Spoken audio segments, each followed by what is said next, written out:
Medikal na Diyos, medikal na Diyos, medikal na Diyos, medikal na Diyos, medikal na Diyos, medikal na Diyos, medikal na Diyos, medikal na Diyos, medikal na Diyos, medikal na Diyos, medikal na Diyos, medikal na Diyos, medikal na Diyos, medikal na Diyos. Binabati po namin si Ginoong Lin Jixing sa muli niyang pagwawagi sa World Medical Skills Competition bilang kampeon. Siya lang ang tanging lalaking nanatili at nagkamit ng Medical God Cup sa loob ng 3 beses. Itong 3 tao sa likod ko ay sina ang Director ng Huaxia Hexi Hospital, ang kinatawan ng Shinke Pharmaceutical, at ang Presidente ng World Medical Association. Sila po ay gustong makipagtulungan sa Medical God. Lahat sila Pakikipagtulungan? Gusto nga namin iyon. Pero ang Medical God, nakatuon sa panggagamot at pagsasaliksik sa medikal na misteryo, nakatuon sa panggagamot at pagsasaliksik sa medikal na misteryo, wala siyang intensyong makipagtulungan sa amin. Hanggat ang Medical God ay pumayag na maiugnay sa aming World Medical Association, ang posisyon ko bilang presidente ng Medical Association ay kusang ibibigay ko sa Medical God. Anong meron sa pagiging presidente ng Medical Association? Kung papayag lang ang Medical God, kami, ang Shinke Pharmaceutical, ay handang magbayad ng 500 milyong pondo para bilhin ang Medical God para sa 1 minutong advokasya. Hindi ako sumasangayon.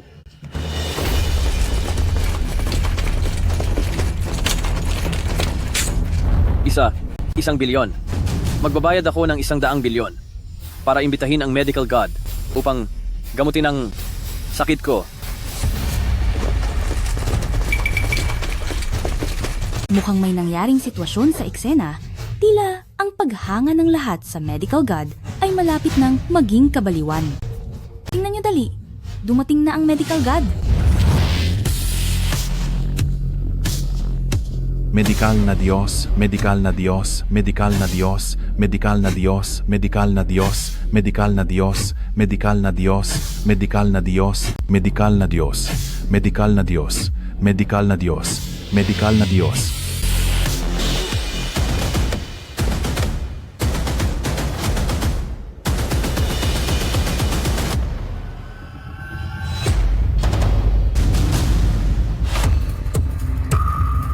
Nasaan ang Medical God? Nasaan ang Medical God? Nawawala ang Medical God. Malaking balita? Malaking balita. Sa araw na natapos ang World Medical Skill Competition, ang Medical God na si Lin Zixing ay misteryosong nawala.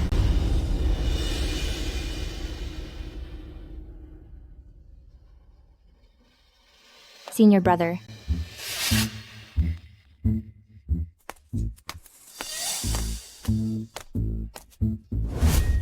Ikaw, mas mabuti pang unawain mo muna ang pinakapangunahing teorya ng medisina bago ka magsalita.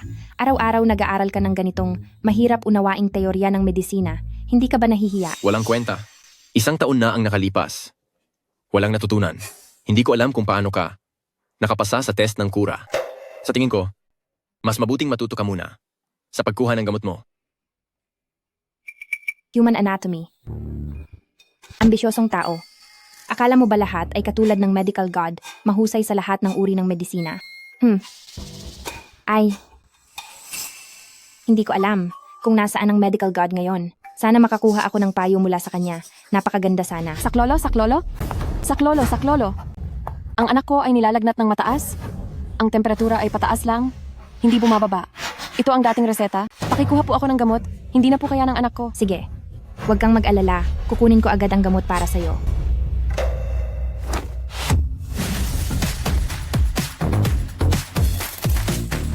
Ang eksakto.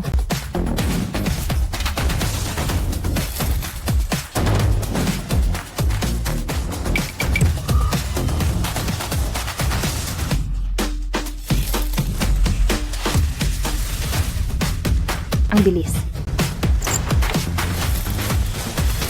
Tapos na, umuwi at pakuluin. 2 beses sa umaga at gabi. Tandaan, hindi na dapat muling sipunin ang bata. Salamat po, doktor.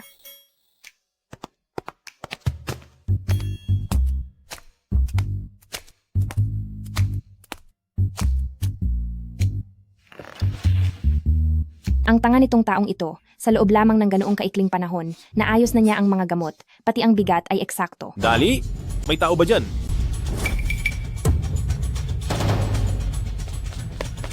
Maestro, bakit po kayo nagmamadali? Mabilis na maghanap ng 2 tao. Darating na ang kaibigan ni Chairman Wang. Ngayon na. Ang kanyang sakit ay lubhang mapanganib. Ay, nasaan ang mga tao sa ating bulwagan? Ang mga tao sa bulwagan, lahat ay sumama sa ate para dumalo sa academic conference. 3 na lang kami ang natitira. Ito? Ano na ngayon ang gagawin natin? Ang nagpapakonsulta ngayon ay kaibigan ng presidente ng Great Shia Medical Association. Mayaman at maimpluwensya dahil sa reputasyon ng ating GC Hall kaya sila pumunta. Kung maantala ito sa sakit, hindi ito magandang balita para sa ating GC Hall. Ay, meron. Tara. Guro, paano kung hayaan nating subukan si Ashing? Siya, isang trainee na wala pang 1 taon, malamang ay natuto lang ng kaunting kaalaman. Kung siya ang papupuntahin, kakayanin ba niya? Ito. Tama ba ang pagkuha niya ng gamot? Tama. Mabilis at tumpak ang pagkuha niya. Hayaan na lang natin siyang subukan. Wala na rin namang ibang tao sa tindahan. Ay naku, hindi madaling kausapin ng President Wang na yan. Kung pumunta siya sa ating GC Hall para magpagamot, hindi ito maliit na sakit o sugat. Kung siya ang papupuntahin, baka masira lang ang ating pangalan. Huli na! Parating na ang pasyente. Makinig kayong dalawa. Ang sintomas ng pasyente ngayon ay pagkahilo, lilang labi, at maputing mata, bahagyang panginginig, panghihina, at sobrang pagpapawis. Hindi pa matukoy ang tiyak na sanhi ng sakit sa ngayon. Yung dalawa, kumuha agad ng isang gamot pa sa bawat sintomas para maibsan ang kalagayan ng pasyente. Guro, ibigay mo sa akin. Makakatiyak ka. Sige, pag-aaralan ko ang reseta. Kayong dalawa, kumuha ng gamot. Pumunta ka sa labas. Salubungin mo sila.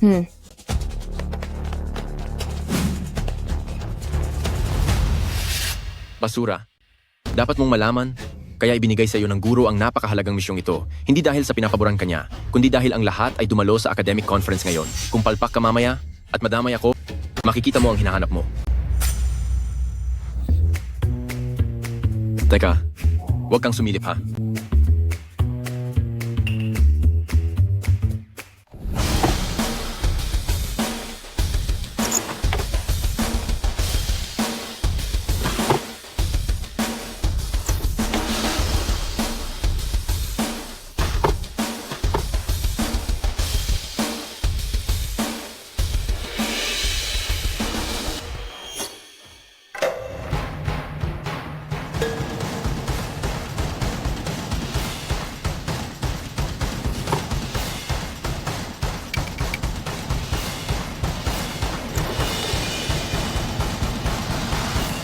Ayon sa mga sintomas na sinabi ng guro, dapat ay nasa kritikal na punto na. Nahihilo, natural, sangki iyan. Lila ang labi. Tiyak dangguwi iyan. Nanginginig, natural, izoar iyan. Mahina ang katawan. Kung gayon,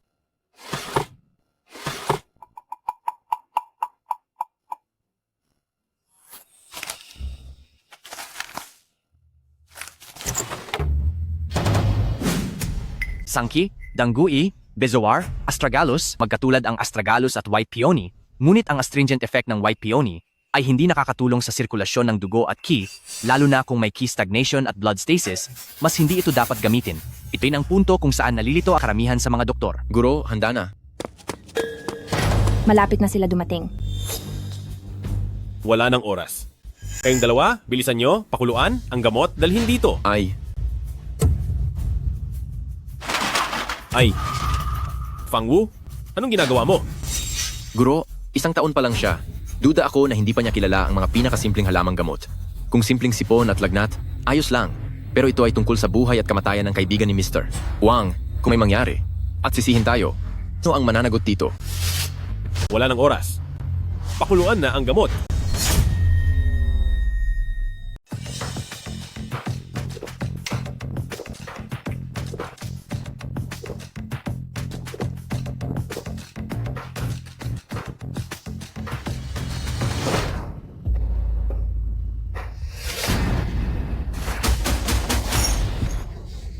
Si Ginoong Chen, si Ginoong Chen. Bakit nangyari ito?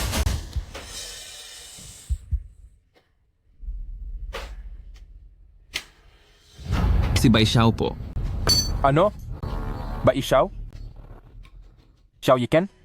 Hindi mo ba alam na ang nakakapanikip na epekto ng baisyaw ay hindi maganda sa sirkulasyon ng qi at dugo? Ha? Lalo na para kay Ginoong Chen na may mahina na dugo at ki, hindi ito dapat gamitin. Gusto niyo ba patayin si Ginoong Chen? Bakit mo isinama ang Baisyaw sa gamot? Ako? Siya ang nag-utos sa akin na kunin ang Baisyaw. Ikaw? Kung hindi lang sana, humingi ng tulong ang doktor noong dati sa inyong Gisetang. Hindi na sana ako pupunta pa sa inyong Gisetang para magpagamot.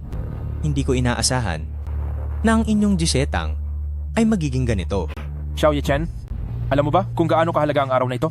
Ito ay tungkol sa pamumuhunan ni Ginoong Chen sa medisina ng dakilang siya. Bilang pinakamayamang tao sa mundo si Ginoong Chen, kung sa inyong Gisetang ay may mangyaring masama, hindi lang kayo ang mapapahiya sa inyong Gisetang, kundi ang buong industriya ng medisina sa dakilang siya. Ginoong Chen? Ginoong Chen? Tulong? Tulong po. Ginoong Chen? Xiao Yiken?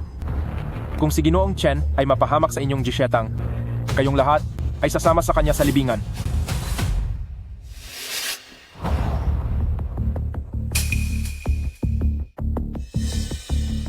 Lin Zixing, anong gagawin mo?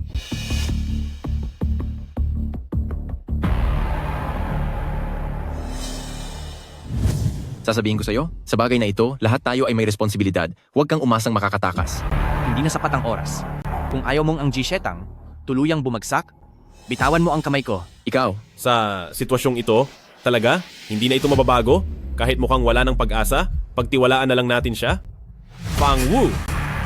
Hayaang siya ang gumawa. Kayo, sana ay ipagdasal ninyo na si Mr. Chen ay maging maayos. Kung hindi, susunugin ko ang inyong Gisetang.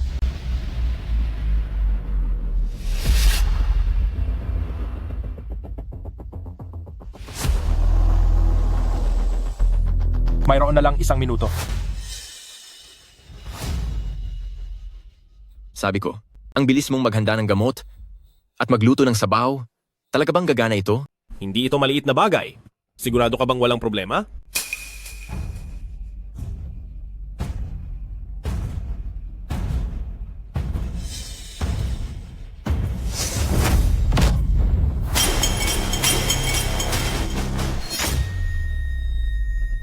Director Du, ano ang ibig mong sabihin dito? Sa pagkakaalam ko, itong nasa harapan natin ay isang walang pangalan na intern lang mula sa Jisitang. Kung ang pinakamahusay na disipulo ni Director Xiao, si Fang Wu ay nagkamali sa mga gamot, paano natin mapagkakatiwalaan ang isang intern na mahigit 1 taon pa lang sa Jisitang? Pangulo Wang, sila, malinaw na nilalaro ang buhay ni Ji Chen, nagbibiro sila. Xiao Yichen, ano ba talaga ang ibig ninyong sabihin? Pangulo, hindi namin sinasadya. Gusto rin naming ayusin agad, pero siya... Ha? Nakuha ko na. Mukhang ang inyong Jisitang ay hindi rin naman kagalingan. Sa katunayan, ang isang napakahalagang bagay, tulad ng buhay ng tao, ay binabanggit ninyo ng ganoon kagaan. Hemp, ang paglilingkod sa medikal na propesyon ay orihinal na tungkulin ng inyong Jisitang. Pero dito, naghahanap pa kayo ng mga dahilan. Ngayon na may problema, agad kayong magbigay sa akin ng solusyon. Nakikita nyo ba? Oras. 30 segundo na lang ang natitira. Pangulo Wang, sa tingin ko ang kanilang Jisitang ay hindi naman kasing misteryoso tulad ng mga usap-usapan. Ngayon nakita ko, wala silang iba kundi isang grupo ng mga walang kakayahan na basurang doktor na nagtitipon-tipon lang. Kung pag-uusapan ang totoong kakayahan, dapat sa aming Yao Wangge pa rin tingnan. Itong tatlong ito ay ang mga medikal na haligi na inanyayahan ko ng may malaking halaga upang mamuno sa aming Yao Wangge. Director Du, ang aming Jisitang ay mahigit 100 taon na sa Daxias at sikat na. Ngunit nandito ka, hayagang iniinsulto ang medikal na kaalaman ng aking sekta. Ano ang iyong hangarin? Huwag na kayong magsalita. Malapit na akong mawalan ng buhay. Wala akong pakialam kung ikaw ay mula sa Wang Yaojie o kung ikaw ay mula sa Jisitang. Basta't mailigtas niyo ang aking buhay, handa akong magbayad ng 100 bilyon para tulungan siyang marating ang tuktok ng pandaigdigang medisina.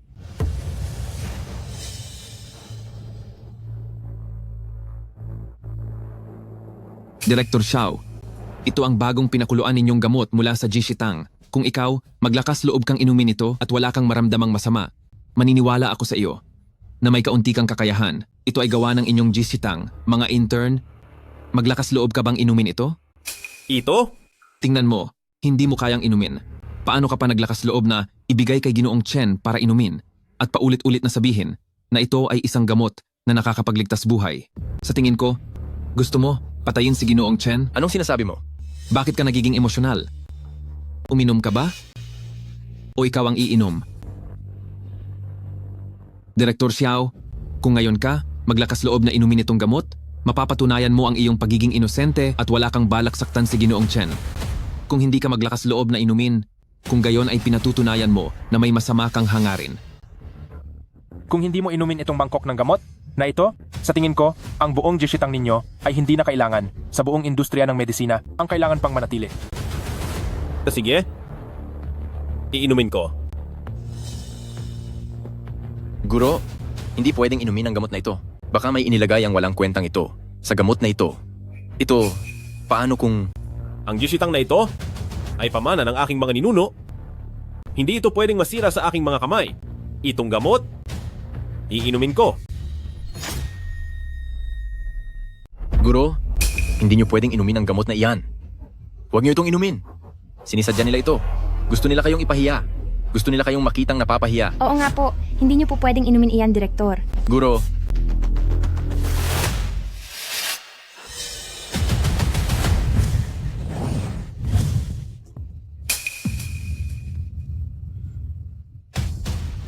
Kakaiba?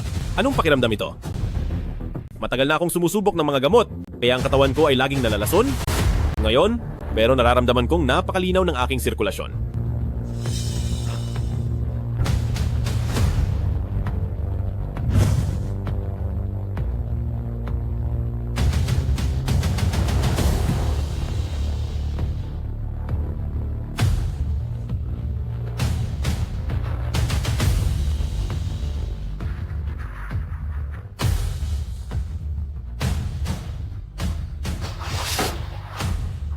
Mahiwagang gamot. Talagang mahiwagang gamot. Oy. Direktor Xiao, ang galing mong umarte ah. Tingnan mo ang mukha mong puno ng sakit. Mukha ba itong wala lang? Huwag kang magmadali. Isa itong buong mangkok ng sabaw na lason, walang aagaw nito sa iyo. Ha ha ha ha. Ha ha ha ha. Hindi ko talaga inaasahan na si Direktor Xiao na nagpakilalang direktor ng GC Hall ay magaling pa rin umarte. Sa pagkakaalam ko, si Direktor Xiao ay matagal nang gumagamit ng lason. Talaga siyang isang matandang gumagamit ng lason at hindi ka pa rin namamatay sa lason na iyan. Kung may kakayahan ka sa medisina, bakit ang sarili mong sakit ay hindi mo magamot ng lubusan? Ha? Ha? Kayo sa GC Hall, talagang napakaraming magagaling na tao. Presidente Wang, sa tingin ko ang oras ni Ginoong Chen ay hindi na marami. Hayaan niyo akong gumastos ng malaki para ipagamot siya ng 3 sikat na medikal na eksperto na inanyayahan ko. Ipagamot siya. Talagang mapagagaling siya. At saka, ipapakita ko rin sa mga kasamahan sa Jishitang kung ano ba talaga ang tunay na sining ng panggagamot. Sige. Basta't si Direktor Du ay mapapagaling ang kakaiba kong sakit, kahit magkano pa ang gusto mo, papayag ako. Ang kakaibang sakit na ito ay kasama na ni Ginoong Chen ng maraming taon. Dinala ko si Ginoong Chen sa iba't ibang sulok ng mundo pero wala pa rin nagawa. Kung ikaw, Direktor Du, ay mapapagaling ang kakaibang sakit ni Ginoong Chen, ano mang hiling mo ay sabihin mo lang. Pangulong Wang, mayroon lang akong isang maliit na kahilingan. Gusto kong ang Yawang Gecko ang pumalit sa Jishitang niya. Gusto kong ang Jishitang ay tuluyan nang mawala mula sa Daxian. Mula ngayon, pakiusap, Pangulong Wang, ilagay mo ang pangalan ng Yawang Gecko sa pinaka-nakakasilaw na posisyon sa medical conference. Ano ang sinabi mo? Walang problema. Walang problema. Hanggat si Duguanjang, magagamot mo ang kakaiba kong sakit. Handa ako? Nadagdagan ng 100 bilyon kanina sa 1 trilyon. Ha. Sige.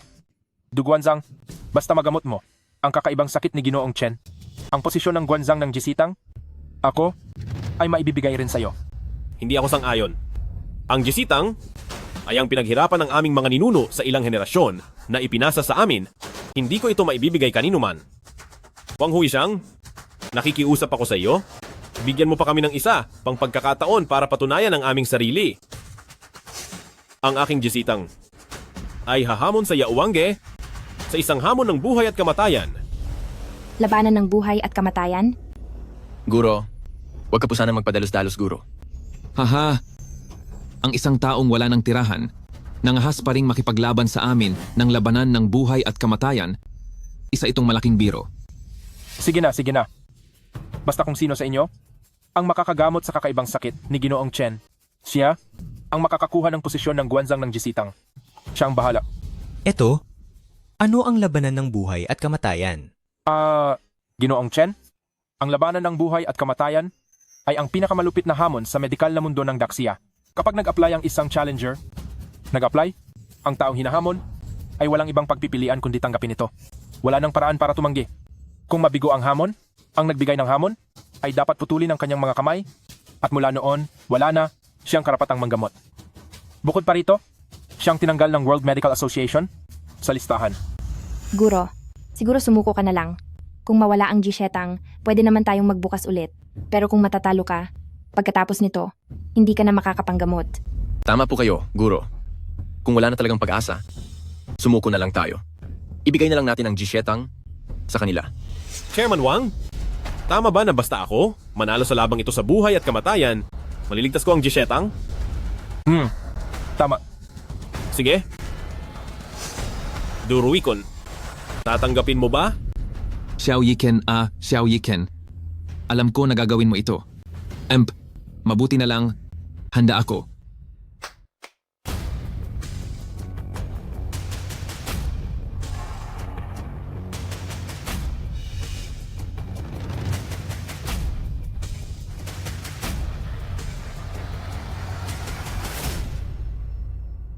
Mga kasama, kilala na ng lahat.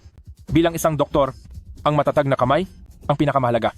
Kaya, ang unang bahagi ng kompetisyon ay tungkol sa kung sino ang may kamay na mas matatag. Pakiusap sa mga kinatawan. Pumasok.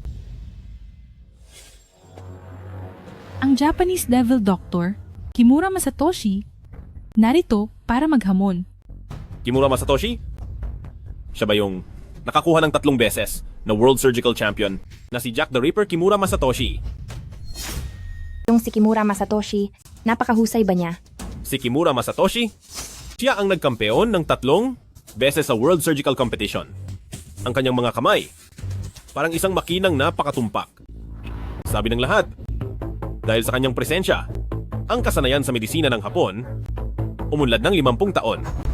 Kahit na ang kanyang kasanayan sa medisina, hindi pa matatawag na perpekto, ngunit, kung pag-uusapan ang tibay ng kamay, kapag sinabi niyang siya ang pangalawa, walang sino man ang mangangahas na magsabi na siya ang una. Ano na lang ang gagawin natin? Ngayon, ang mga kapatid na master ay pumunta sa academic conference at ang mga nakababata ay hindi rin nangangahas na sumali. Naiwan na lang si Kuya Fangwu at ikaw, kaganapan. Kung ihahambing sa kay Kimura Masatoshi, baka ito ay... Si Kimura Masatoshi, kahit na mahusay, ngunit kung pag-uusapan kung sino ang may mas matibay na kamay, ako, si Fangwu, hindi pa natatakot kahit kanino. Sa aking kakayahan, sa dakilang siya, ang makapasok sa top 3 ay madali lang. Guro, itong unang round ng paligsahan, baka ako na lang ang sumabak? Huminto! Hindi mo siya kayang kalabanin. Guro, ngayon wala na kayong ibang mapagpipilian bukod sa akin. Hindi maganda ang inyong kalusugan, hindi ito angkop para sa ganitong matinding kompetisyon. Huwag nang magatubili. Mayroong isang lumang kasabihan, sa dakilang siya, ang marunong umintindi ng sitwasyon ay siyang matalino. Kung wala sa inyo ang mangangahas na lumaban, bakit hindi na lang kayo sumuko? Bakit hindi ko na lang subukang makaharap? Si Kimura Masatoshi. Ano? Ikaw ang pupunta? Ikaw ay isang tagahanda lang ng gamot? Anong karapatan mo na lumaban sa harap ng senior brother? Bagamat kalalabas lang ni Lin Jixing sa kanyang internship. Ngunit sa paraan ng kanyang paghahanda ng gamot, mula sa kanyang katumpakan na walang pagkakamali, makikita na matatag ang kanyang mga kamay. Samantalang si Fangwu ay balisa. Kahit pa siya ang isa lang, sa katagalan, tiyak na mawawalan siya ng focus at baka hindi siya kalaban ni Kimura Masatoshi. Ito ay laban na buhay at kamatayan, hindi ito laro. Kung si senior brother ang isasalang, may pag-asa pa ang Jishetang. Pero kung ikaw ang pupunta, isang intern na hindi pa nakahawak ng scalpel, hindi ba ito kabaliwan? Hayaan mo na siyang pumunta. Nakikita ko siya sa kanyang karaniwang asal, payapa na parang tubig. At sa kanyang pagkatao, nakikita ang isang hindi maipaliwanag na kalmado. Ang ganitong uri lamang ng tao, ang may kakayahang humawak ng scalpel ng matatag. Alam ko na, ang ginawa ng curator. tiyak na ipapahamak si Ahang. Dahil napakahirap ng unang round, ang manalo ay halos imposibleng mangyari. Mas mabuti pang itago muna ang galing ni Senior Brother. Ako, si Kimura Masatoshi, nanalo sa 3 magkakasunod na World Surgical Championship. Sino ka? Sabihin mo ang pangalan mo. Ako ay isang intern sa Jishetang. Nani? Intern? Ang inyong Jishetang ay talagang napaka-insulto. Ako na isang iginagalang na Ghost Doctor Envoy. Tapos, pinadala nyo lang ang isang intern para lumaban sa akin. Baliw. Xiao Yi-chen Xiao Yi-chen. Mukhang kayong mga taga-Jishitang wala na talagang natitira. Ang manipis na lamad sa labas ng itlog ay ang pinakamadaling masira na bagay na makakasalubong ng tao ngayon. Sa pagsubok kung ang isang doktor ay kwalipikado o hindi, kailangan nilang alisin ang balat ng itlog sa itinakdang oras at hindi dapat masira ang lamad ng nerbiyo at mga ugat ng itlog na malapit ng mapisa. Ang oras ay 1 minuto. Buti na lang hindi ako sumali. Ngayon, hintayin mo na lang na makita kung paano ka mapapahiya na walang silbi. Magsimula na tayo. Sandali, makikita mo na ang tunay na kakayahan ng aking Ghost Doctor Sacred Hand. Unang round ng paligsahan, magsimula na ngayon. Kung ito ay pinakuluang itlog, madali lang sana. Pero ito ay hilaw na itlog, kailangan balatan. At hindi dapat masira ang lamad ng itlog. Imposible talaga ito. Xiao Yi-chen, bakit hindi na lang kayo sumuko sa unang round na ito? Ha. Ikaw na walang silbi? Pinahiya mo ang Jishetang dahil sa'yo. Titingnan ko kung paano ka babawi mamaya.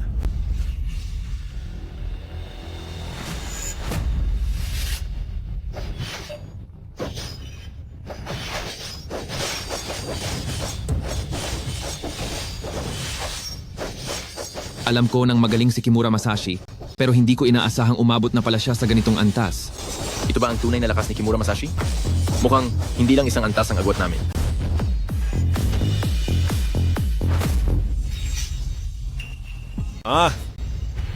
Ang hilaw na itlog na ito, nabalatan ni Kimura ng napakalinaw, at may hugis pa ng sisiw sa loob, kahanga-hanga talaga. Walang kwentang basura. Sigurado hindi niya magagawa. Ang pamamaraan ni Kimura Masashi ay perpekto kahit nabalatan pa niya ang isang eksaktong kapareho ngayon. Natalo pa rin tayo sa oras.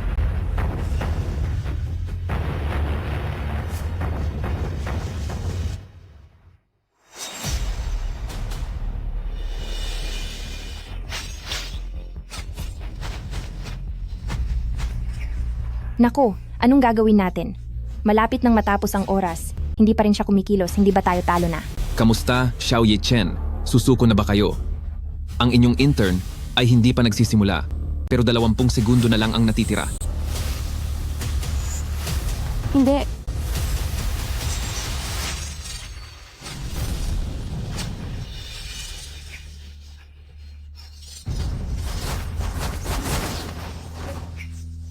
Ginoong Chen, tingnan nyo. Naku,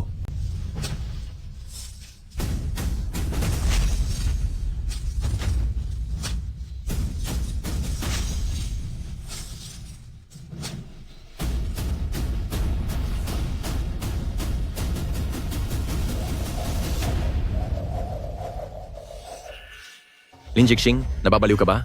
Alam mo ba kung anong klaseng kompetisyon ito? Naglakas loob kang palitan ng itlog? Ano? Pinalitan ng itlog?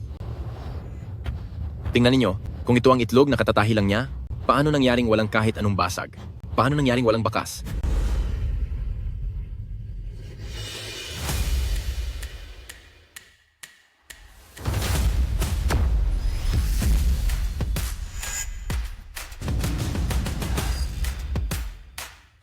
Naku, kung ito talaga ang itlog na kakatahi lang ni Ziyong, napakatindi naman ng kakayahan niya.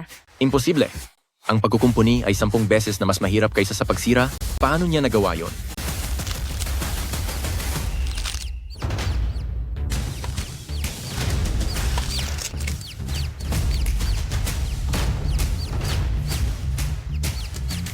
Paano?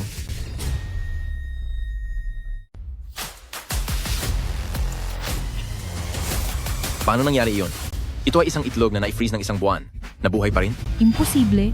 Ito ay ilusyon lang na ginamit ng taong ito. Imposible. Sa tagal kong nanggagamot, hindi ko pa nakita ang sino mang makapagtatahi ng hilaw na itlog at mabuhay pa rin. Hindi. Ang nilalabanan natin ngayon ay kung sino ang mas matatag ang kamay sa kanyang paraan ng paggawa. Paano ito maituturing na tama? Bakit hindi ito maituturing na tama? Ang isang tunay na manggagamot dapat ay sa anumang sitwasyon manatiling matatag tulad ng kasabihan. Kahit isang maliit na pagkakamali ay maaaring magdulot ng malaking kapahamakan. Ano ang sinasabi mo? Upang makamit ito, kailangan mong tiyakin na ang mga selula sa lamad ng itlog at mga ugat ay walang kahit katiting na pagkakamali. Wala nang ibang tao sa mundo na may kamay na mas matatag pa. Ngayon, inihahayag ko ang resulta ng unang round. Panalo ang Ji Shitang.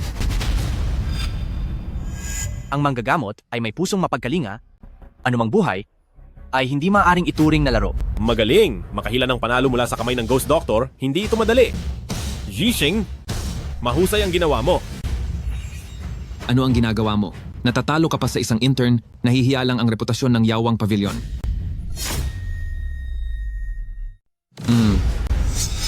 Xiao Yiken, nagkataon lang na sa susunod na 2 round ng kompetisyon, kayo ay tiyak na aapakan ng aming Yao Wangge.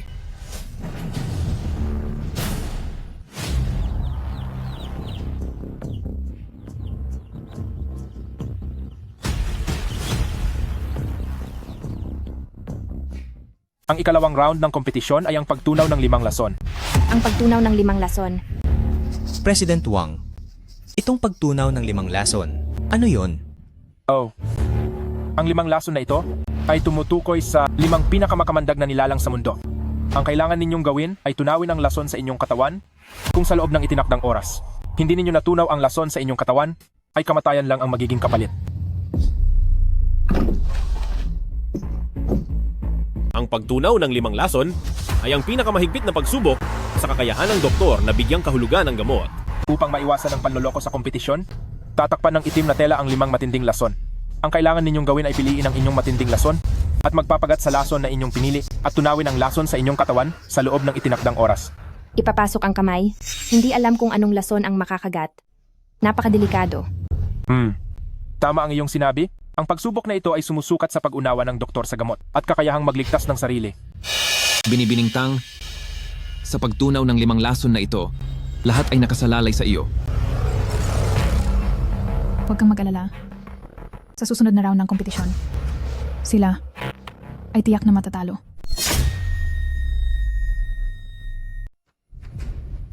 Ang iyong surgical stitching, talagang namangha sa akin. Sayang lang, sa susunod na yugto ng paligsahan, hindi ka na ganoon kaswerte. Guro, ang babaeng ito, sino na naman ba siya? Sa kanyang murang edad, siya ay namamahala na sa Yawangge ang kanyang kakayahan, talagang hindi masusukat, huwag na huwag nating maliitin.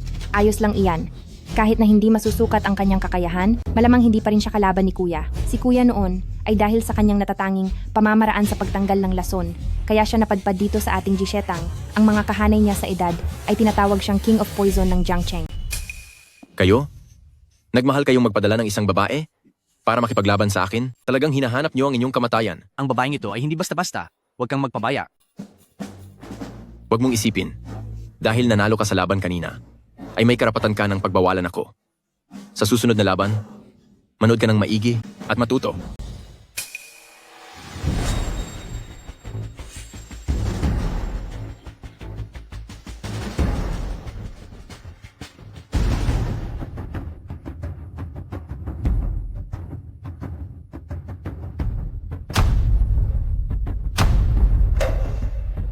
Ito na.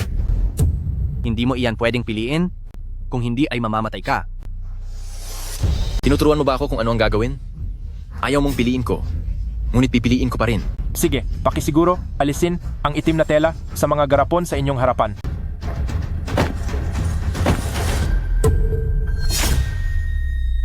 Ganda. Ito ba ang palaka na may pinakamahinang lason sa 5 nakakalason na hayop? Hindi ito ordinaryong palaka. Ito ang hari ng lahat ng nakakalason na nilalang. Kung makagat ka nito, maaari mo nang ipahayag na patay ka na. Huwag mo akong takutin. Presidente Wang, magsimula na tayo.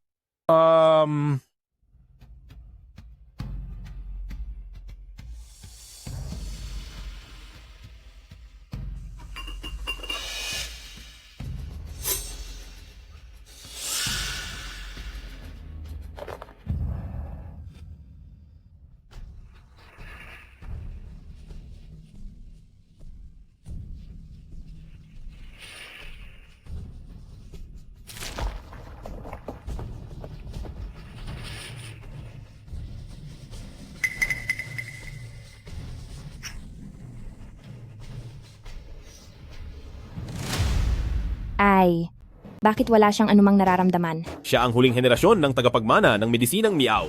Ano?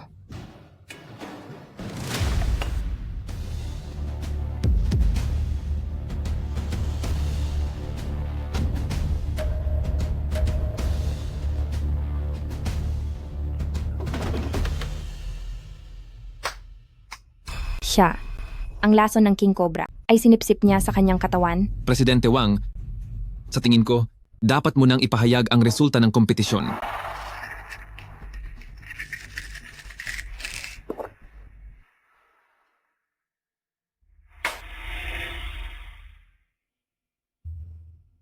Ay, ayos na. Ang ganda. Walang silbi. Nakita mo na ba? Ito ang tunay na sining ng medisina. Naku po, hindi niya napawi ang lason sa kanyang katawan. Ang lason ng poison dart frog ay umiral na. Ay, kuya. Kuya? Wuer! Wuer! Guro, tulungan mo ako. Curator, anong nangyayari kay kuya? Hindi magtatagal. Sa loob ng isang nagniningas na insenso, mamamatay siya sa lason.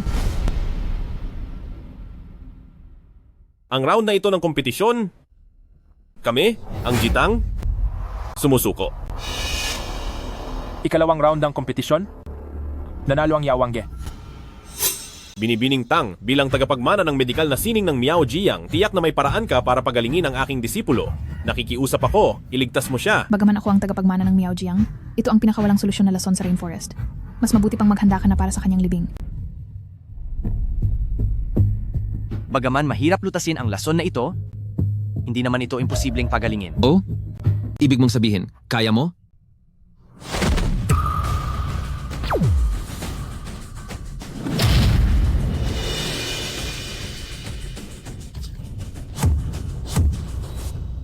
Ikaw, anong ginagawa mo?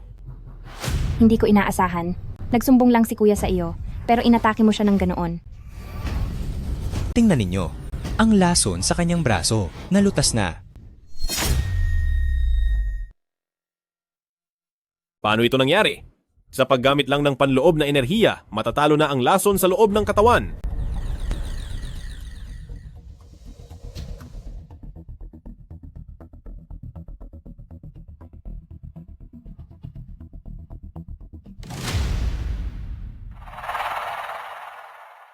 Awu, ang lason sa iyong katawan, paano ito nawala?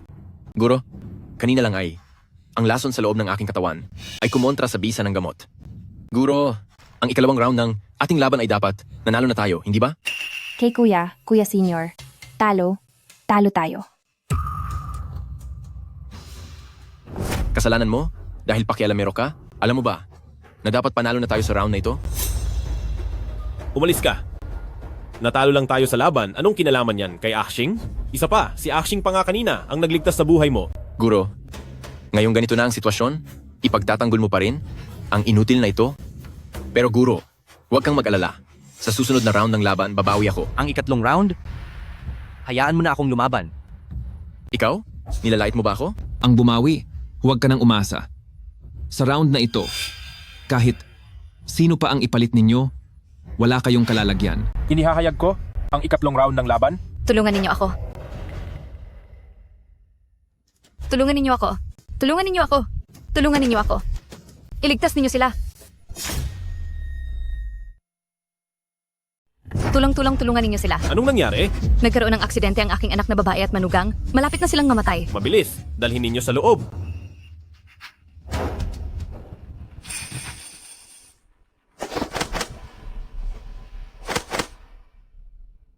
Ang pasyente ay may maraming bali sa katawan, maaaring manganib ang buhay anumang oras. Kritikal ang sitwasyon, iminumungkahi kong iligtas muna ang tao. Sige. Ay, hindi maaari iyan. Kung gusto ninyong magligtas ng buhay, hintayin ninyong matapos ang laban ng buhay at kamatayan bago magsalita. Guro, hindi pa tapos ang laban ng buhay at kamatayan. Kung atras tayo ngayon upang magligtas, tiyak na mapapahamak ang Jishitang. Ang puso ng isang manggagamot ay may kabutihan. Ang pagbibiro sa buhay ng pasyente ng ganoon kadali, tunay na kahihiyan ka sa titulong manggagamot. Tama na, huwag na kayong mag-away. Lahat ng naririto ay mga manggagamot? Ang puso ng isang manggagamot ay may kabutihan. Napakahusay ng sinabi ng binata. Ang pagsasagawa ng medisina at pagpapagaling ng sakit ay ang inyong pangunahing tungkulin. Sa ikatlong round na ito ng kompetisyon, sino ang makakasiguro na sa ilalim ng ligtas na kalagayan ng pasyente, ang unang makakapagpagaling, siya ang magiging panalo sa laban ng buhay at kamatayan na ito. Dahil nagsalita na si Pangulong Wang, kung gayon ang Yawangge ko ngayon ay magbibigay galang kay Pangulong Wang, Xiao Yiken. Kaya mo bang tanggapin ang hamon na ito? Bakit hindi ko tatanggapin? Maestro Bai, ang huling yugto ng kompetisyon, lahat ay nakasalalay sa iyo. Siya nga. Siya ang Divine Doctor. Matapos siyang misteryosong mawala sa medikal na komunidad ng dakilang siya, siya ay lumitaw na parang isang biglaang pag-angat. Tama, siya nga si Maestro Bai, ang huling estudyante ng Divine Doctor. Ano? Ang huling estudyante ng Divine Doctor? Kailan pa ako nagkaroon ng estudyante? Malaking bahagi ng aking kayamanan ang ginastos ko para lang siya ay makuha mula sa Kyoto. Xiao Yichen, pinapayuhan kitang sumuko na ngayon pa lang. Ano naman kung estudyante siya ng Divine Doctor? Kahit pa mismo ang Divine Doctor ang dumating, ano ang dapat kong katakutan? Huwag kang bastos. Matagal ko nang naririnig ang pangalan ng Divine Doctor ngayong nagkaroon ng pagkakataon na makipagkumpetensya kasama ang huling estudyante ng Divine Doctor sa parehong entablado. Kahit matalo pa ako, wala akong pagsisisihan. Ang makipagkumpetensya sa akin sa parehong entablado, talagang malaking karangalan sa loob ng 8 henerasyon ng iyong buhay. Presidente Wang, simulan na natin? Sige. Xiao Yichen, kung gayon, dali mong ipasok ang iyong tao sa entablado. Guro, hayaan niyo po akong lumaban. Gusto kong sa harap ng lahat, personal kong tatapakan ng estudyante ng Divine Doctor sa aking mga paa. Teka? Aksing! Itong huling yugto ng kompetisyon, ipinagkakatiwala ko na sa iyo. Maestro, kung papayagan mong sumali ang walang kwentang ito, ano ang pinagkaiba nito sa pag-amin agad ng pagkatalo? Desisyon kong isali si Aksing? Ako ang mananagot sa lahat. Aksing, pakiusap. Huwag kang mag-alala. Ang ikatlong round ng kompetisyon, nagsisimula na.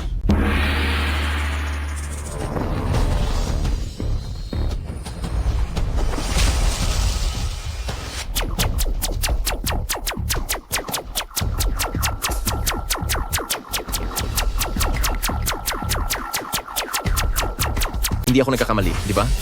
Binubugbog niya ang isang pasyenteng may balibaling buto sa buong katawan. Ito ay isang sinaunang part ng paggagamot ng bali mula sa malayo. Ang antas ng kahirapan nito ay napakataas. Ang antas ng panganib ay napakataas din. Hindi ito maiintindihan ng ordinaryong tao. At saka, kapag nagtagumpay ang paggagamot, ang pasyente ay magbabagong buhay. Hindi ko talaga inaasahan. Sa aming Jishitang, makakakita pa ng ganitong himala. Aba, ano ba talaga ang ginagawa niya? Naggagamot ba siya ng bali o nagmamasahe? Xiao Yichen, ang inyong intern ay napakatalino. Nakita si Master Bai na nagagamot ng bali mula sa malayo ay ginagaya niya agad na parang tunay. Nakakahiya talaga. Ang ilang daang taong reputasyon ng Jishitang, nasira ng lahat dahil sa kanya ngayon.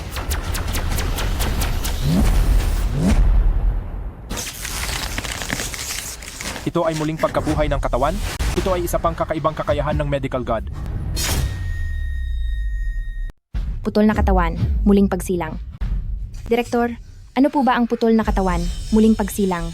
Ayon sa alamat, lahat ng pasyenteng nalinis sa pamamagitan ng putol na katawan, muling pagsilang. Gaano man kabigat ang kanilang sakit, ay makakakuha ng bagong buhay. Sa halip na tawagin itong isang medikal na kasanayan, mas angkop na sabihin, ito ay isang sining ng immortal na maaaring magbalik ng patay sa buhay. Lin Zixing, ano ang ginagawa mo? Pagkabit ng buto sa malayo. Pagkabit ng buto sa malayo?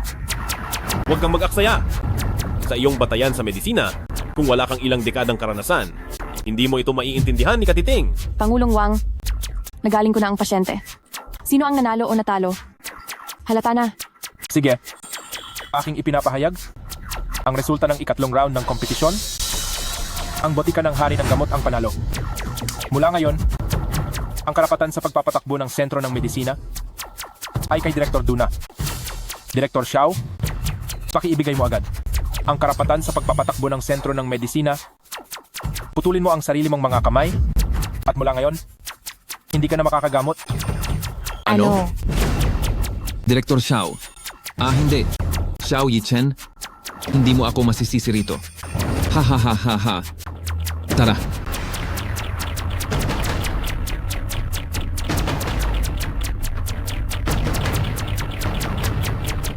Ako, Xiao Yichen. Susunod sa napagkasunduan.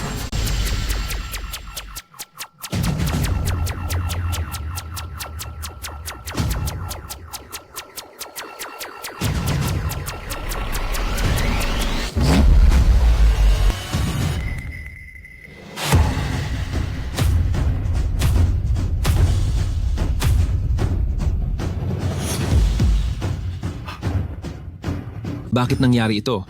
Ano ang nangyari sa kanya?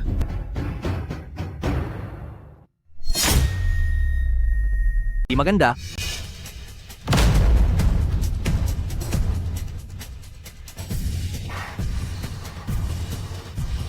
Dahil sa pagmamadali mo, sa 720 puntos ng kasukasuan, nalimutan mong tusukin ang isa na naging sanhi ng pagbaliktad ng kanyang dugo. Ngayon ang lahat ng kanyang meridian ay nadurog at mamamatay siya sa loob ng 10 segundo.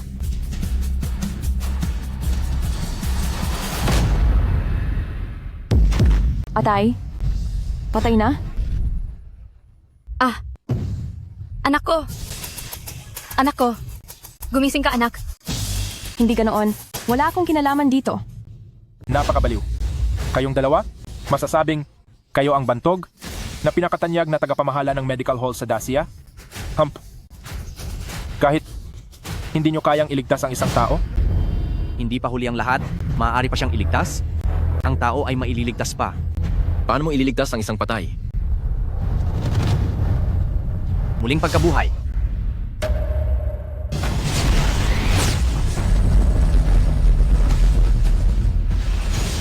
Hindi. Ayokong mamatay. Pinapalitan ng hukom ang kapalaran. Panulat ng buhay at kamatayan. Binabaliktad ang yin at yang. Binubuksan ang kalangitan sa harap ng demonyo. Ngayon,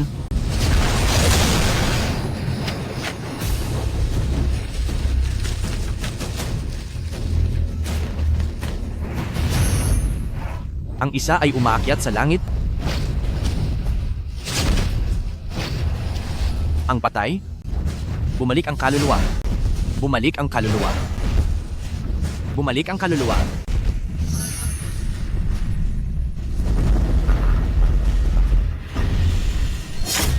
Patay na. Bumalik ang kaluluwa. Sa oras na ito, gumagamit pa rin siya ng panlinlang para lokohin tayo. Ito'y maayos at tahimik. Saan galing ang hangin na ito?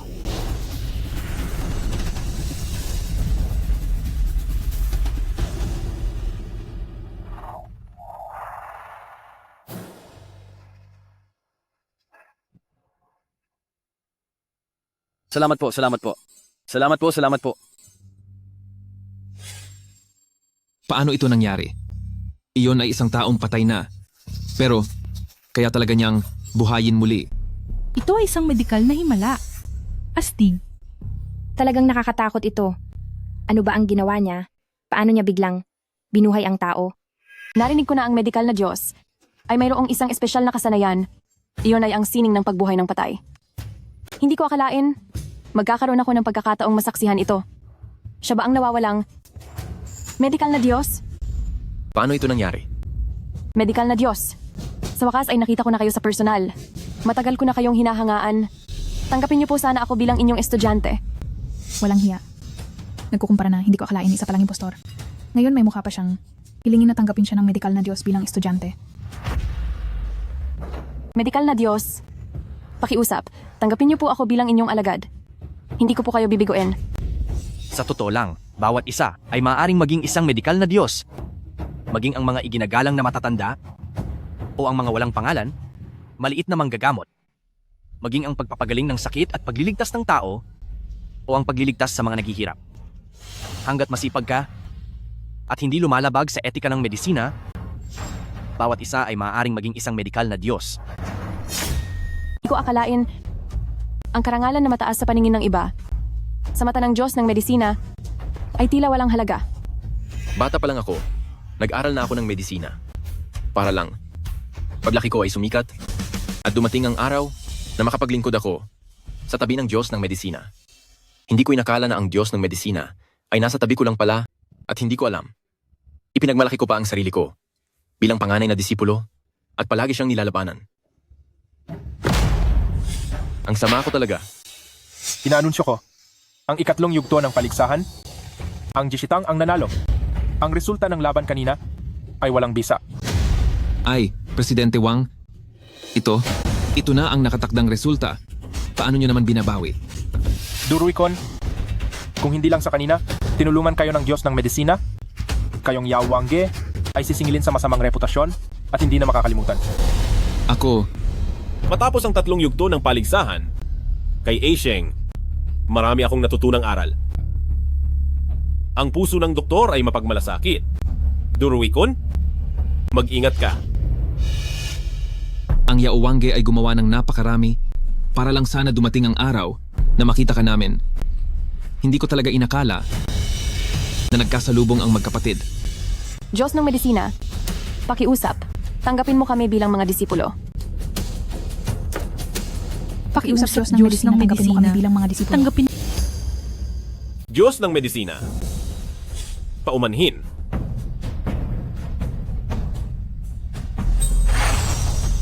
Diyos ng medisina, wala na ang Diyos ng medisina.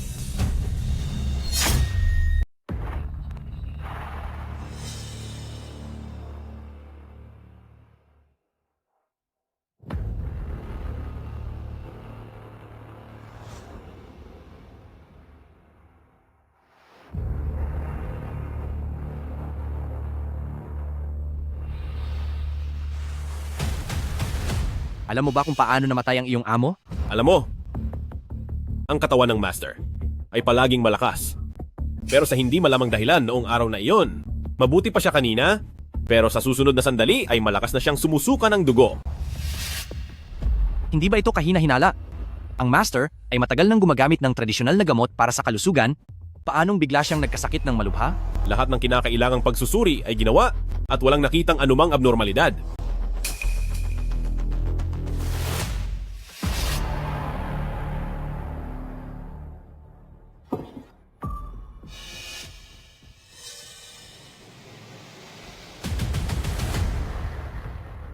Mali. May problema sa abo na ito. Tingnan mo, umitim ang abo ng Master. Patunay na maraming lason sa kanyang katawan bago siya namatay.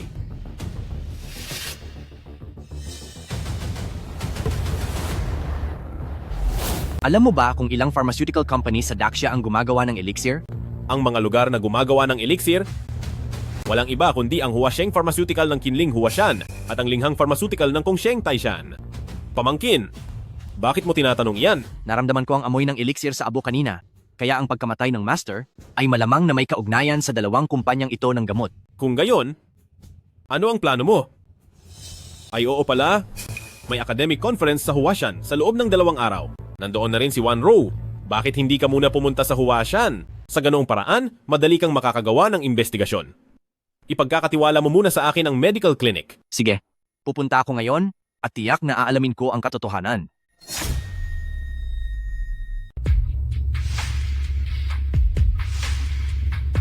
Ang response ba ng sample ay normal? Matagumpay na nabuo ang ECL functionalized E-cells. Simulan na ang pagpapatupad ng utos para sa paglilinis ng tissue ng cancer cells. 10 taon ng pagsisikap. Ngayon ang araw ng pagsubok. Tagumpay! Matagumpay na nilinis ng A07 ang lahat ng cancer cells. Binibini, lubos mong nalupig ang cancer. May lunas na ang iyong cancer. Wala pang kalahating oras mula nang iturok ang A07. Lahat ng cancer cells ay namatay na. Ito ay isang himala sa kasaysayan ng medisina. Kung makaharap tayo ng mutation ng cancer cells, malaki ang posibilidad na magdulot ito ng kabaligtarang chain reaction na magiging sanhi ng cancer cells sa katawan ng pasyente na mabilis na maghati. Ngunit napakagaling mo na umabot sa puntong ito. Ang A07 na gamot na target ay bunga ng masusing pananaliksik ng binibini sa loob ng 10 taon. Paano magkakaroon ng problema? Sino ang nagsabi sa iyong dumalo ng patago sa academic conference? Anong karapatan mo rito? Si Director Xiao ang nagpaparito sa akin. Direktor? Ang nangyari kanina, hindi ko napapansinin. Ngunit hindi ito ang lugar para sa isang tulad mong intern. Binibini, malapit na magsimula ang pagpupulong. Mamaya, sasama ka sa amin sa entablado. Huwag kang gumala kung saan-saan. Mamaya sa entablado, isara mo ang bibig mo. Walang magtatanong sa iyo. Hindi ka pinapayagang magsalita. Mga Ginoo at Binibini, maligayang pagdating sa lahat ng mga piling tao sa larangan ng medisina sa taunang kumperensyang akademiko na ito.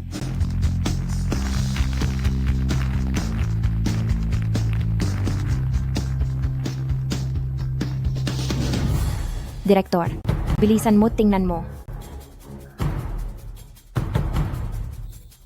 Si Binibining Xiao at ang kanyang mga kasama. Ay. Nga pala. Hindi ko inasahan na si Binibining Xiao na may cancer ay personal pang mangunguna sa grupo. Kahanga-hanga talaga. Iniimbitahan ko kayong lahat ngayon dahil lamang sa ating malaking tagumpay sa larangan ng paglaban sa cancer. Imposible. Talagang imposibleng mangyari. Ako'y nagpakahirap sa pag-aaral ng cancer noong una ng 20 taon na walang resulta. Ikaw, isang baguhan lamang, paano ka nakaimbento ng epektibong gamot laban sa cancer?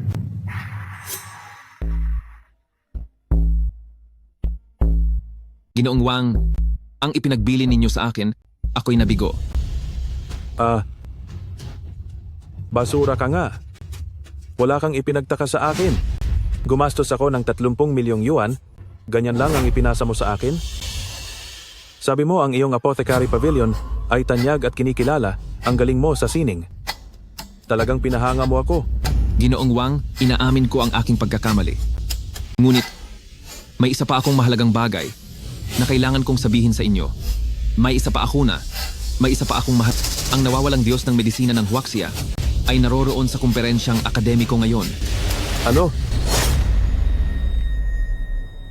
Mr. Wang, bakit hindi na lang tayo umatras? Ngayong lumitaw na ang God Doctor, ang subukang pabagsakin ang Jixiang Tang ay halos imposible na. Xiao Yichen, noon, kinopya ko lang ang medikal na pamamaraan na itinuro sa iyo ng matandang iyon at pinalayas niya agad ako sa medical hall. Ay nasa impyerno na. Ngayon, ang anak mo naman ang susunod. Katawa-tawa. Paano mo patutunayan na ang espesyal na gamot mo ay talagang gumagana? Nagpraktis ako ng medisina sa loob ng ilang dekada. Ngayon lang ako talaga namang namangha. Sandali. Pakiusap, huminahon kayong dalawa. Si Miss Xiao ay may cancer mula pagkabata. Sa tingin ko, hindi niya gagawing biro ang ganitong seryosong bagay. Talagang, mga bayani ang mga kabataan. Ang espesyal na gamot na ito, sa loob ng kalahating oras, kayang puksain ang 99% ng cancer cells sa katawan. Ha. Sige. Hindi ka nga nagpapatalo sa anak ni Xiao Yichen. Katulad mo talaga ang tatay mo noon. Kung totoo ito, babaguhin nito ang lahat ng sistema sa larangan ng paglaban sa cancer. Oo nga po, Chairman Wang. Aba, Miss Xiao, tignan mo, nakita mo naman ang reaksyon ng dalawang veterano. Ngayon, kung inumin mo lang yan, ako mismo ang magpapatunay sa posibilidad ng espesyal na gamot mo. Sige, kung hindi kayo naniniwala, ako mismo ang magpapatunay. Haim, ang gamot na ito ay matagal ko nang nilagyan ng nakamamatay na dosis ng pangpatay. Xiao Yichen, malapit mo nang makita ang iyong anak na mamatay sa harap ng iyong mga mata. Hindi mo pwedeng inumin ang gamot na ito. Kapag ininom mo yan, mamamatay ka. Ikaw na isang intern, bakit ka nang hihimasok? Alamin mo ang iyong lugar. Manahimik ka. Ang gamot na ito ay may malaking dami ng lason. Mamamatay ka kapag ininom mo yan. Aba, gusto kong makita. Paano ako mamamatay?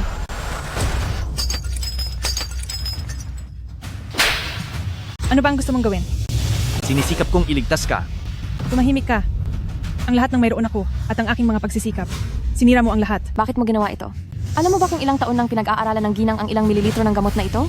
Ay, eto. Paano naman makakapanakit si Wan Rou? Siya ay isang medikal na henyo.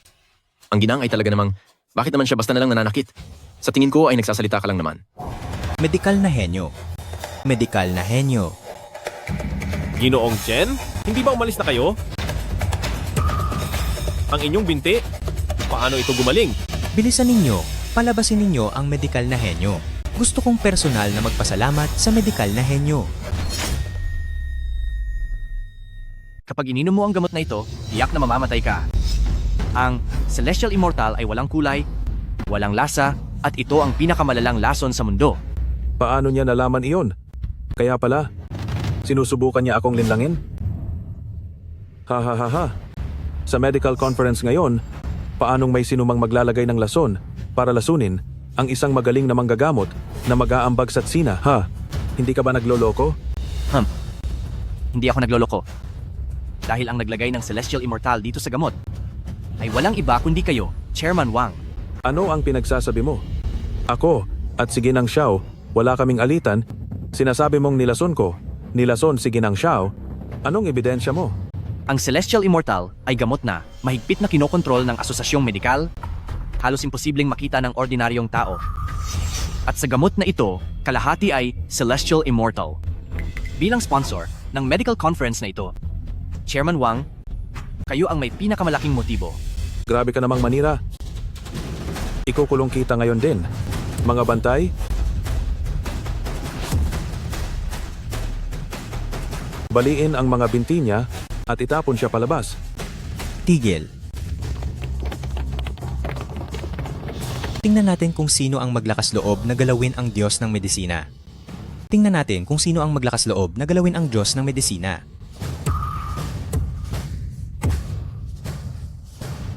Wang Zhongtian, ang kapal ng mukha mo. Tatay, Hindi, Ginoong Chen. Itong trabahador na ito ay nanggugulo, hindi ko siya mapaalis. Palagi ko siyang tinuturuan ng leksyon. Pati ba naman ang henyong doktor ay pinakialaman mo? Sa tingin ko, gusto mo nang mamatay. Nako po. Henyong doktor? Sabi mo siya ang henyong doktor? Henyong doktor, sa wakas ay nahanap na rin kita. Kung hindi dahil sa'yo, baka namatay na ako sa disetang noon pa. Ikaw na masamang tao, bakit hindi ka lumuhod at humingi ng tawad sa henyong doktor? Henyong doktor, awaan mo po ako. Kung alam ko lang na ikaw ang henyong doktor, kahit magkaroon pa ako ng malaking tapang, hindi ko pa rin ikaw guguluhin. Ikaw na bastos? Bakit mo ginawa ito?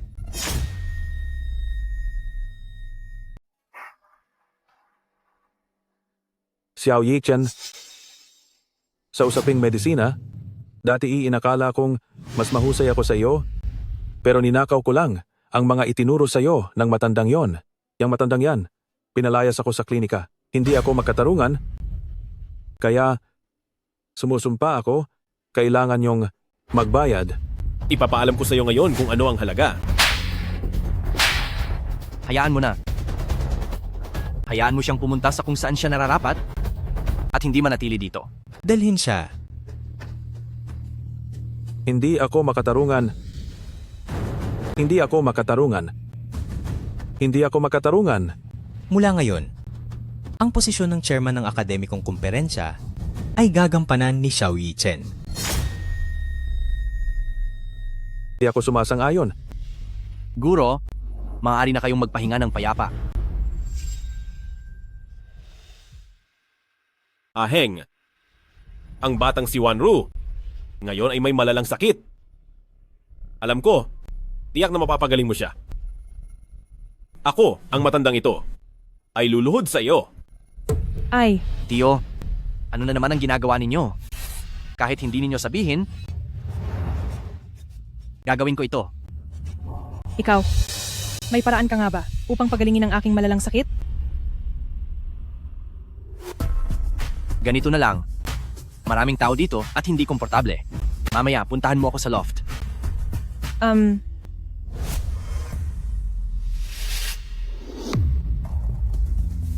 Talaga? Talaga bang kailangan hubarin? Tama.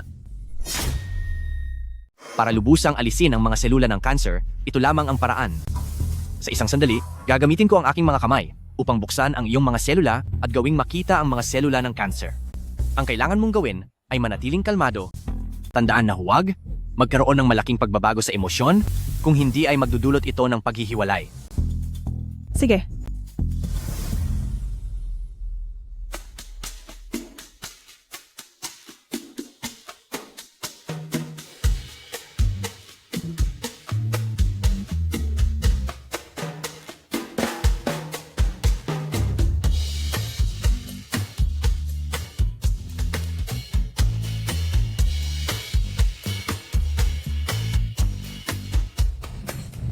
Sandali.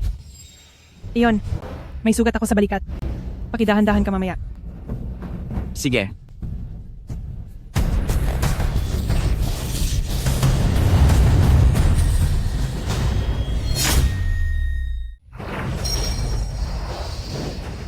Kumapit ka? Kapag payapa ang isip, magiging maayos ang lahat. Kapag kalmado ang puso, mananaig ka.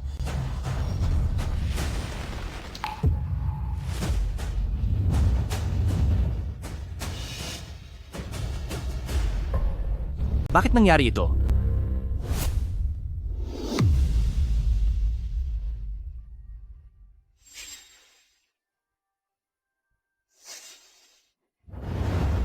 Shing? Kumusta na si Wanru? Hindi maganda ang sitwasyon. Kung magpapatuloy ito, hindi na siya tatagal ng 1 linggo. Ha? Bakit naman po nangyari ito? Kuya Doktor ng Diyos, hindi ba sabi ninyo ang malubhang sakit ni Binibini ay may paraan kayo? Sa proseso ng paggagamot ko sa kanya, aking natuklasan na ang kanyang katawan ay patuloy na tinataboy ang tunay na enerhiya na inilalagay ko. Pinaghihinalaan kong mayroong nagsimulang magpahirap sa kanya. Ngayon, ang tanging paraan ay ang halamang banal na 7 kulay lang ang makapagliligtas sa kanyang buhay. Halamang banal na 7 kulay? Bihira sa mundo. Sa loob ng 1 linggo, saan tayo makakahanap ng halamang banal na 7 kulay? Ay, tama. Ang subasta ng kayamanan ng mundo, bukas nagaganapin sa Kyoto. Lahat ng kayamanan sa mundo ay doon ipagbibili. Baka may halamang banal na 7 kulay doon. Kung gayon, ngayong gabi ay dadalhin ko si Binibining Xiao patungo sa Kyoto. Ang susunod na ia-auction ay, ang pinaka-espesyal sa auction na ito, ang 7 kulay na herbal na halaman.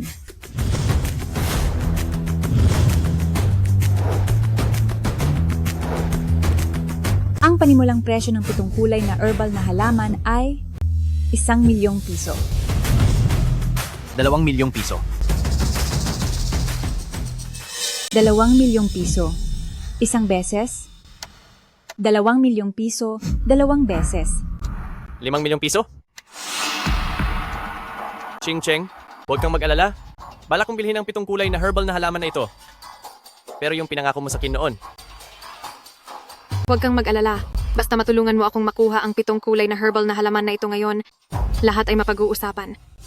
Hindi ba yan si Du Mingxuan, ang batang amo ng Kyoto Imperial Group? Du Xiao, sigurado po ba kayong bibilhin nyo ito sa halagang 5,000,000 piso? Bakit? Sa tingin mo ba ay wala akong 5,000,000 piso? Kung gayon, 10,000,000 piso na lang. Ano?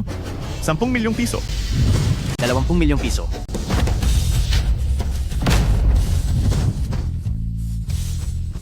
20,000,000 piso? Sino yan? Ang lakas ng loob na kalabanin sa presyo si Du Xiao. Pucha! Gusto kong makita kung sino ang putang inang walang pakiramdam.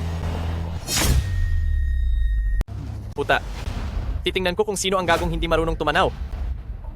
Du Xiao, pag-usapan natin ito ng maayos, huwag kang magpadalos-dalos. Alis! Pati ang gusto ko ay gusto mong agawin. Sawang-sawa ka na ba sa buhay mo? Ikaw pala. Du Mingxuan, matagal na tayong hindi nagkita. Ha, Lindsay Shing. Ha. Akala ko kung sino na. Hindi ba't ito ang matagal ko nang hindi nakikitang kaklase? Ay, magaling ka na sa mga nakaraang taon. Nakakapunta ka na rin pala sa ganito kataas na auction. Magkakilala kayo? Oo naman. Kaklase ko siya. Dati ay sikat na sikat siya sa buong eskwelahan bilang isang pulubi. Halos mamatay na sa kahirapan ang pamilya niya. Diba? Ahahaha.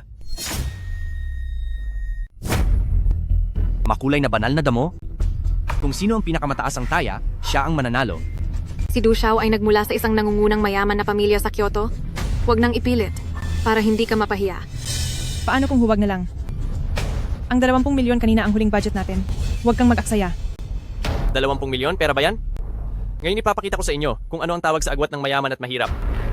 Ang makulay na banal na damo na ito, maglalabas ako ng 1 bilyon. Kung hindi sapat ang 1 bilyon, 2 bilyon na lang. Kung hindi pa rin sapat ang 2 bilyon, edi 100 bilyon. Sige. Ako naman, 100 bilyon. Ano? 100 bilyon? Hindi po ba kayo nagkamali, Jilin? Kung matutuloy ang 100 bilyon, ito ang magiging pinakamataas na presyo sa subasta, lokal at internasyonal. Host, Duda akong malaki ngayon. Nagsasabi lang siya ng kung ano-ano. Gusto kong ipa-verify ang kanyang pondo. Jalen, pakiipakita po ang pondo sa inyong account.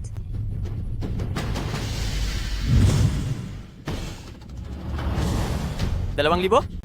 Hahaha. Hindi ba, Lin Jixing? May 2,000 ka lang sa bulsa mo? Ano bang ipinagmamalaki mo? Hayaan na lang natin.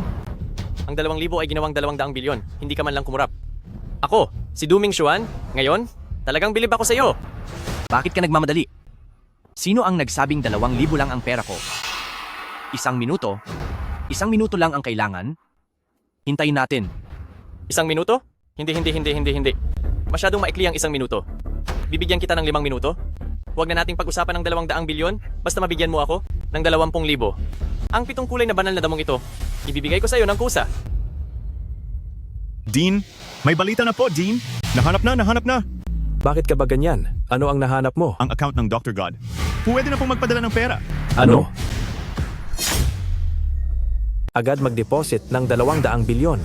Ang Siehe Hospital ko, kailangang makipagtulungan sa MedGod. Agad mag-deposit ng 500 bilyon. Dapat nating payagan ang MedGod na maging bahagi ng World Medical Association natin. Ipadala lahat sa account ng MedGod. Tiyaking maimbitahan ang MedGod na maging endorser ng Shinke Pharmaceutical namin. Bilisan, ihanda ang sasakyan. Hanapin ang MedGod. Ihanda ang sasakyan. Hanapin agad ang MedGod. Ihanda ang sasakyan. Hanapin ang MedGod. Oo? Kalahating minuto na lang ang natitira. Lin Jixing, nasaan ang bala mo? Ay! Baka na-traffic sa daan? Hahaha.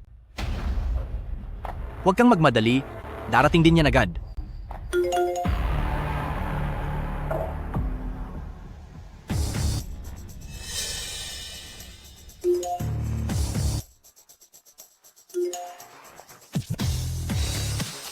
Ipadadala ko ang pera sa iyo mamaya. Ayon sa nakarehistrong address, ipadala mo sa akin ang 7 kulay na sagradong damo. Hindi, ang galing mo talagang umakto. Ay, Pumasok na. 200 bilyon, 500 bilyon, 1,000 bilyon. ano? Para sa damong ito, naghanda siya ng 1,000 bilyon. Ang pondo sa account ay patuloy na dumarating. Siya. Sino ba talaga siya? Imposible, talagang imposible. Tawagin ng mga tao. Bantayan ninyong mabuti ang kilos ni Lin Zixing.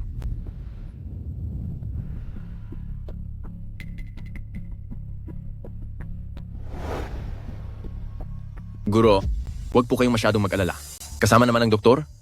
Anong masamang mangyayari sa binibini? Oo nga, Direktor. Nandyan si nakababatang kapatid na lalaki. Itong 7-colored divine herb, hindi ba't madali lang itong makuha? Tatay, Ay, Anak, ayos lang ba ang lahat? kita mo na. Sinabi ko na sa inyo na walang problema. Ahang? Anak, kasalanan ng tatay na walang silbi? Hindi ko mahanap ang divine herb para iligtas ang buhay mo. Pasensya ka na, tatay. ay, tatay. Sa totoo lang, nabili ko na ang makulay na mahiwagang damo. Ano? Totoo ba ang sinasabi mo? Paniguradong padating na yan mula sa auction house. Anak, maliligtas na ang buhay mo mula sa kanser? Hindi ka na maghihirap pa. Nandyan po ba si Ginoong Lin? Ang iyong makulay na mahiwagang damo ay dumating na. Salamat.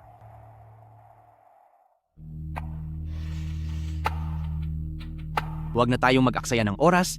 Ngayon din ay tutulungan ko si Wanro, naganap na tanggalin ang cancer. Sige, ipinagkakatiwala ko na sa iyo si Wanru.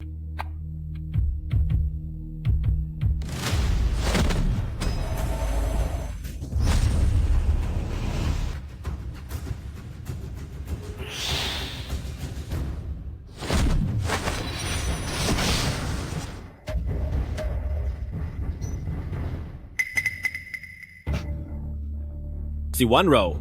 Ayos ka lang ba?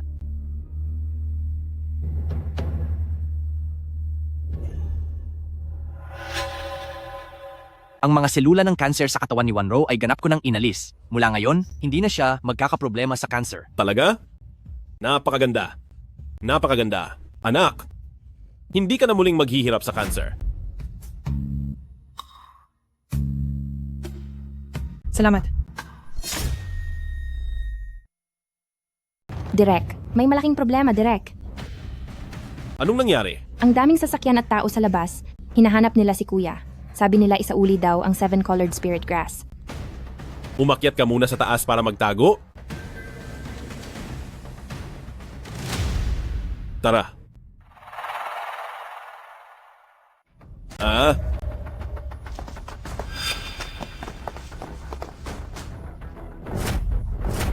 Matandang duwag, saan ka pupunta?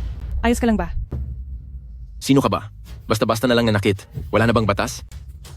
Batas? Ako ang nanakit? Ako ang batas? Sino ka naman, ha? Palabasin mo si Lin Zixing. Ako,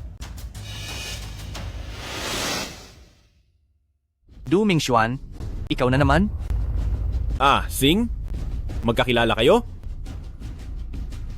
Pa. Siya, yung taong yan. Pinahirapan tayo sa auction. Ching Cheng, huwag kang mag-alala. Pag nakuha na ang 7-colored spirit grass, sisiguraduhin kong ipapagamot ko ang sakit ng tatay mo. Sa pinakamagaling na doktor sa mundo.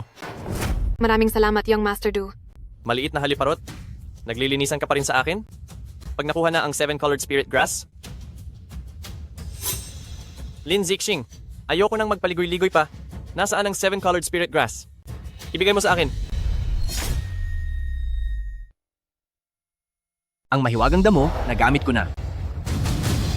Anong nagamit na?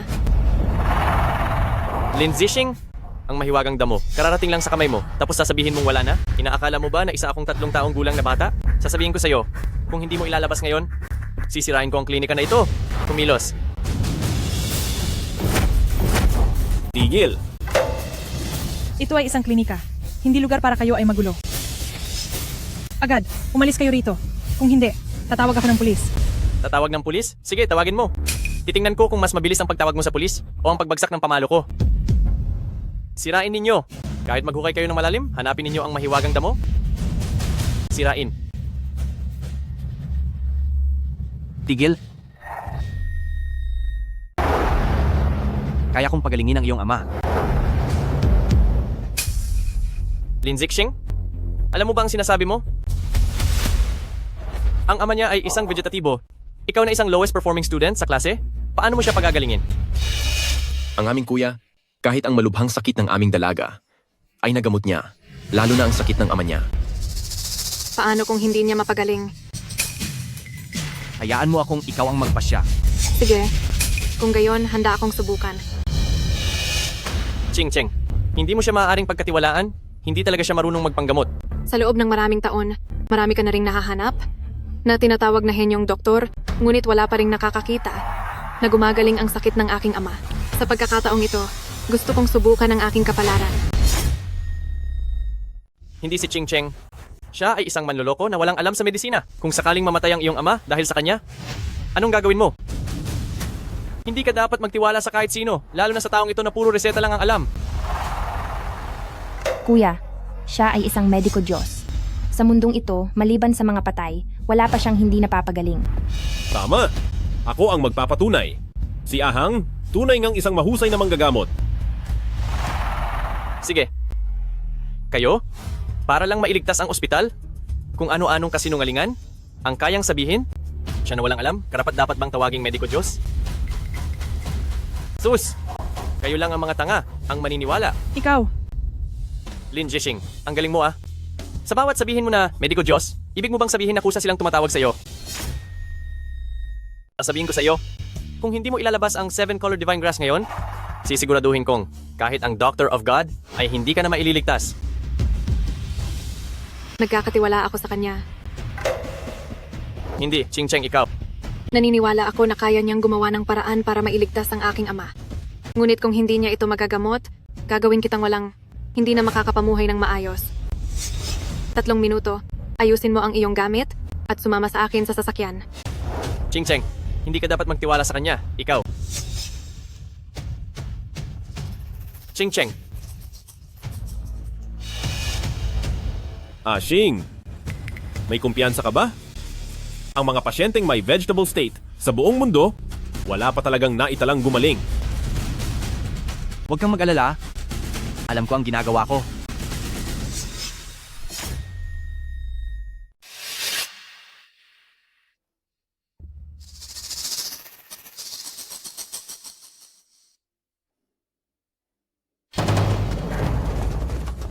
Tatay? Kuya, kumusta na po ang kalagayan ni tatay? Hindi na nga mabili ang panggamot na 7-colored spirit herb. May mukha ka pa bang bumalik dito? Tutal, malapit na ring mamatay ang matanda. Dalian ninyo. At paghati-hatian na ang mana para hindi na tayo masay. Sa paggasto sa matandang ito, Simula nang maging gulay si tatay, patuloy akong naghahanap ng paraan para pagalingin siya. Ngayon, malapit na siyang mawalan ng buhay.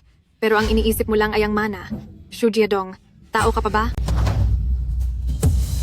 Tatay, bakit nangyayari ito? Dr. Jiang, Dr. Jiang. Binibining Shu. Ang matanda ay nakaratay na ng maraming taon, ngayon, ubos na ang kanyang lakas. Wala nang magagawa. Tatay, hindi po. Hindi ito mangyayari. Tatay, huwag mo akong takutin, tatay. Walang kwentang basura. Nakikita mo ba? Wala nang magagawa ang tao. Malapit na siyang lumabas ang hininga. Kung hindi dahil sa iyo, paano lalala ng ganito ang sakit ng matanda? Kung hindi mo siya magamot ngayon, ako, Hindi pa umabot sa puntong walang ng pag-asa ang kalagayan. Hindi ganoon kasama ang lahat tulad ng iniisip ninyo. Hemp, matagal na akong nagpa-practice ng medisina. Ang ganitong uri ng karamdaman, kaya ko itong masuri kaagad. Ngayon, ang matandang Shu na ito ay pinipigilan ko pa ang kanyang hininga, maituturing ng maganda ang kalagayan. At ikaw, saan ka kumukuha ng lakas ng loob para magyabang dito? HMPAP. Ilang dekada na akong manggagamot. Sa ganitong karamdaman, kaya ko agad itong pigilan. Ngayon, si Ginoong Su ay binigyan ko ng isang hininga. Sapat na yan. At ikaw, saan ka kumukuha ng kumpiyansa para magyabang dito? Yan ay dahil sa maikli mong kaalaman, mababaw lang ang iyong husay. Ano ang sinabi mo? ano ang gusto mong gawin? Gagamutin. Ikaw, sino ang nagpapasok sa iyo na hamak na tao? Lumabas ka. Kapatid, iniimbitahan ko siya para gamutin si Papa. Magalang ka.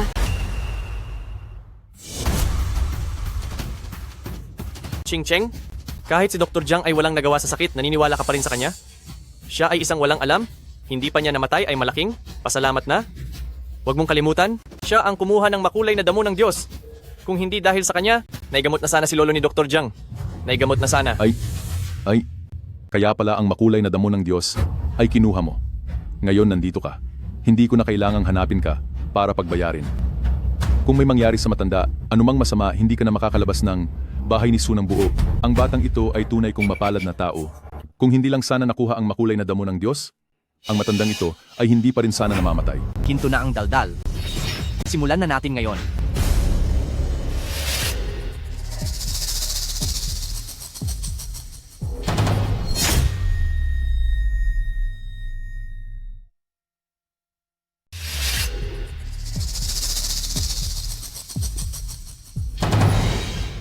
Alisin mo ang marumi mong kamay. Sino ang nagsabi sa iyong humawak sa pulso?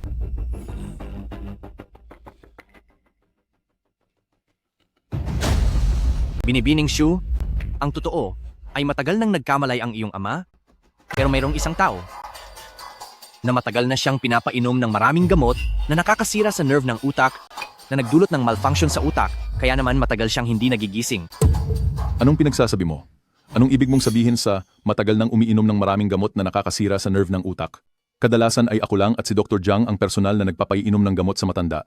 Hindi kaya ang ibig mong sabihin, kami ang naglagay ng gamot? Totoo man o hindi, kapag nagising si matandang Jishu, siya mismo ang magsasabi sa inyo.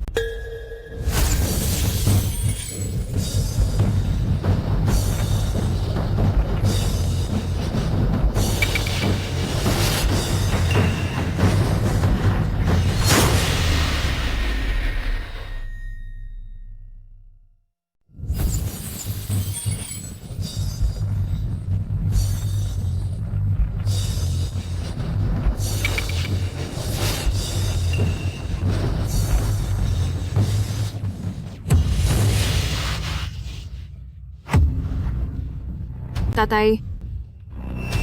Tatay.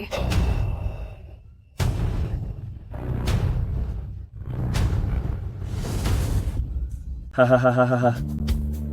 Talagang hindi nawawalan ng pag-asa ang masisipag. Ako, matapos matulog ng mahigit 10 taon, sa wakas ay nagising na muli. Si Lolo ay wala ng anumang panganib. Anong panlilin lang ang ginawa mo? Imposible! Ganap na imposible!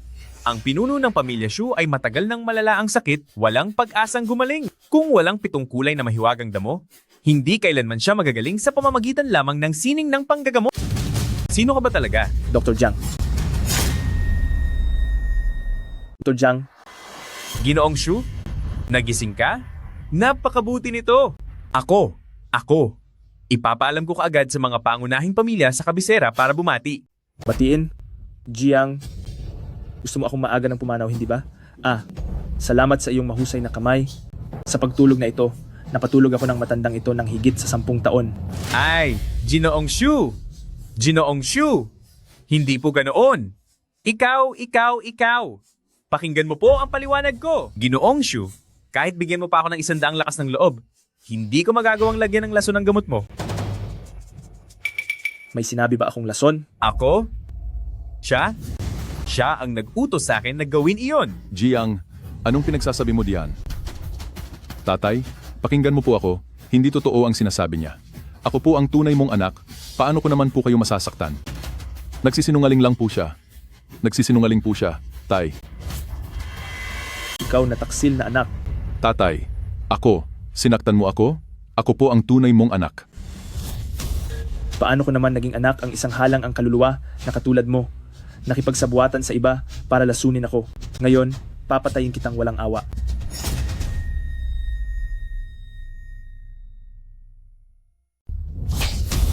Bakit ako nagkaroon ng anak na tulad mo na hayop? Nakipagsabuatan sa labas para lasunin ako. Ngayon, talagang papatayin kita. Tao.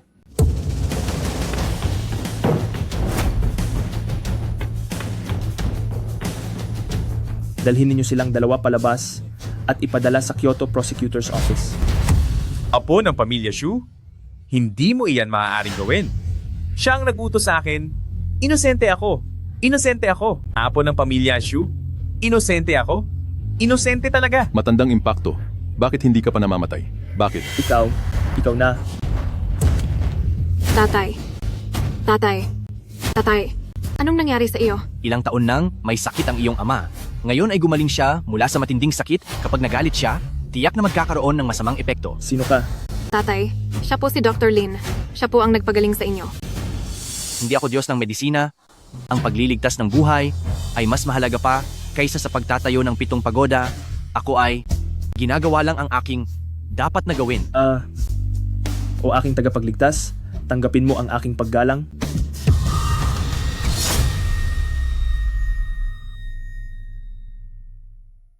Aking tagapagligtas, tanggapin mo ang aking pagpugay.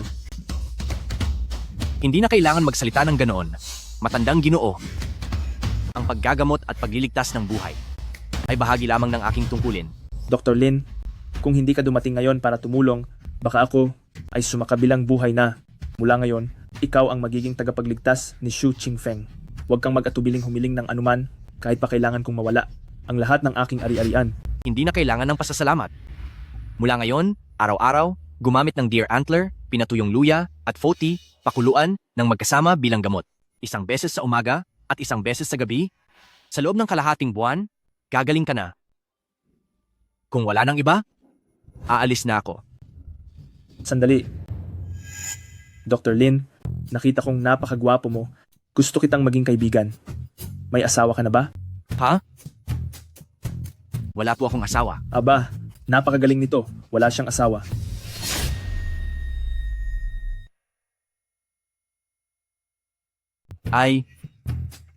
Wala po akong asawa. Naku, ang galing nito. Isang binata pa rin.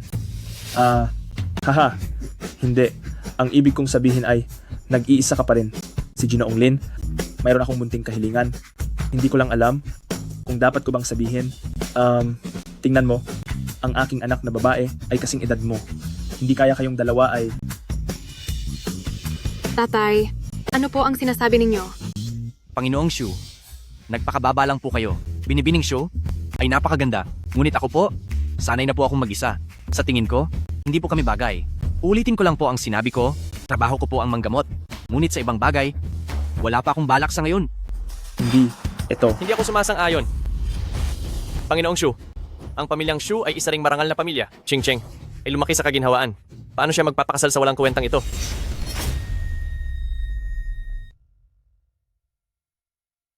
Hindi ito. Hindi ako sumasang-ayon.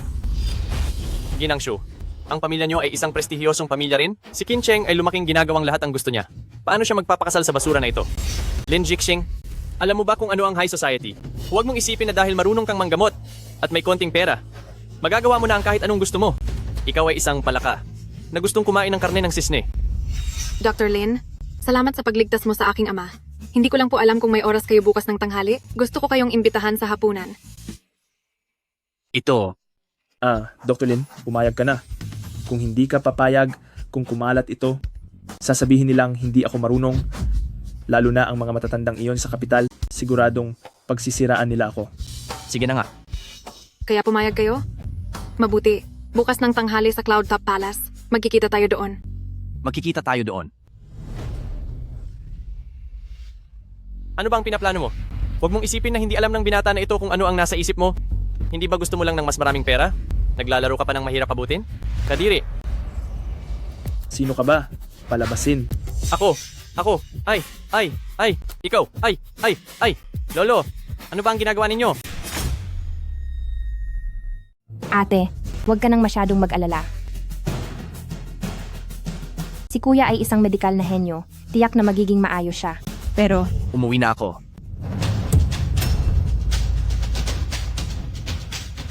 Kuya, bakit ngayon ka lang nakabalik? Lin, kumusta? Naayos mo ba ang problema? Naayos ko na lahat. Ang galing. Mabuti. Mabuting naayos na. Mabuting naayos na. Kuya, pinag-alala mo kaming lahat sobra. Lalo na si ate, simula nang umalis ka, narito siya nagbabantay. Natatakot na baka may mangyari sa'yo.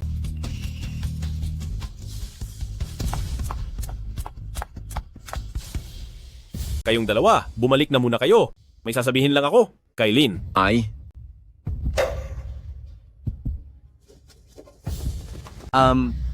Sige po. Magsalita kayo. Lin, sa tingin mo, paano mo nakikita si Wanro? Ha? Lin, hindi ka na bumabata at wala ka pa. Ring babaeng nag-aalaga sa'yo. Si Wanro naman, nakita ko siyang lumaki, kilala ko siya. Para sa'yo, mukhang may nararamdaman siya. Paano kaya? Sa totoo lang, wala pa akong balak tungkol diyan sa ngayon. Kaya, sana wag mo na itong banggitin sa susunod. Kung gayon, dahil wala ka namang ganyang ideya, hindi na kita pipilitin. Ay, oo nga pala. Bukas ng tanghali, inimbitahan ako ni Young Miss Shu sa Cloudtop Palace para mag-lunch, kaya hindi mo na kailangan maghanda ng tanghalian para sa akin. Sige. Balik muna ako sa kwarto. Hindi pwede. Kailangan kong sabihin ang balitang ito kay Wanro. Hindi pwedeng maagaw si Aishing ng ibang babae.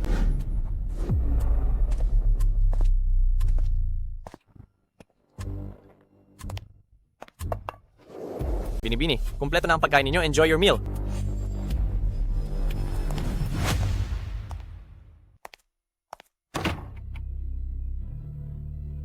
Lin Zixing, para patayin ka?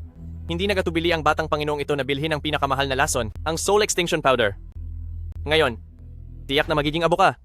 Itong little martial uncle na ito, kunwari ayaw pag-isipan, pero sa totoo lang, lihim siyang tumakbo rito para makipag-date sa munting vixen na ito. Hindi siya ganoong klase ng tao. Ikaw!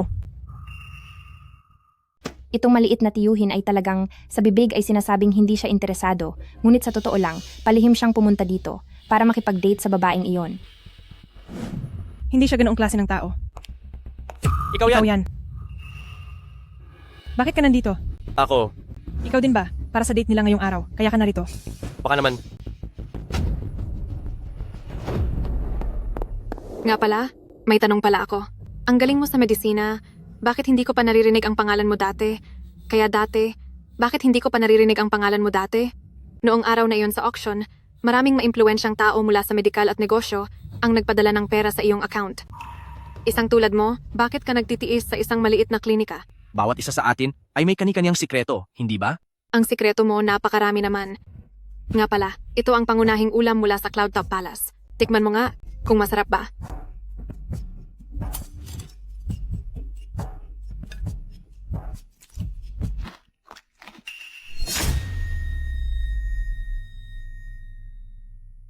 Kumusta? Masarap ba?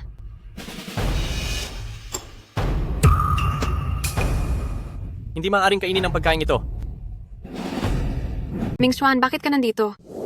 Ako, Dumingsuan? Bakit hindi ka na lang nanatili sa Kyoto at sa halip ay nagtatrabaho ka rito sa Yunding Tiangong bilang isang waiter? Kahanga-hanga. Ang nga naman, ikaw! Ming Xuan, si Dr. Lin ang aming tagapagligtas. Ang hapunan ngayon ay para lamang pasalamatan siya. Lin Zixing. Ngayon, kailangan kong ipakita kay Ching Cheng ang totoo mong kulay. Kayong dalawa, gaano pa kayo katagal manonood? Hindi pa ba kayo papasok at sisigawan niyo ang walang kwentang lalaking ito? Junior Master. One row. Ikaw. Ikaw na pesteng walang kwenta. Ngayon, nandito na ang mga saksi. Tingnan natin kung paano ka pa magkukunwari. Tio. One row. Ikaw? Ikaw na lalaking manloloko. Nandito na ngayon ang mga saksi. Tingnan natin kung paano ka pa magpapanggap. Bakit hindi kayo nananatili sa botika? Anong ginagawa ninyo dito? Dahil sa'yo pa, patagong pumunta rito para makipag-date sa maliit na fox demon. Kung hindi sinabi ng may-ari kay ate, hindi pa namin malalaman. Ah, oo nga pala. Bukas tanghali, inanyayahan ako ng panganay na binibini ng pamilya Shu na kumain ng tanghalian sa Cloud Palace. Kaya huwag na ninyo akong ipaghahanda ng tanghalian. Malaking pagkakamali ito. Kung alam ko lang, nilinaw ko na sana sa tiyo. Lin Jixing, bakit hindi ka nagsasalita? Huwag mong isipin na makakalusot ka sa pagpapanggap na bingi at pipi. Hindi ito tulad ng iniisip ninyo, maaari akong magpaliwanag. Lin Jixing, ikaw ang nagtulak sa akin dito. Ganito ang nangyari. Ah, ganun pala. Binibini. Magsalita ka na. Ah, paumanhin. Ako ang nagpadalos-dalos. Saan nanggaling ang ganitong sama ng loob?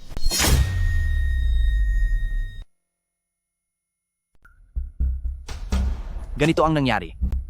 Ah, ganoon pala. Prinsesa ng tahanan. Magsalita ka na. Iyon, paumanhin. Ako ang naging walang galang. Saan nanggaling ang ganitong malakas na presensya? Hindi.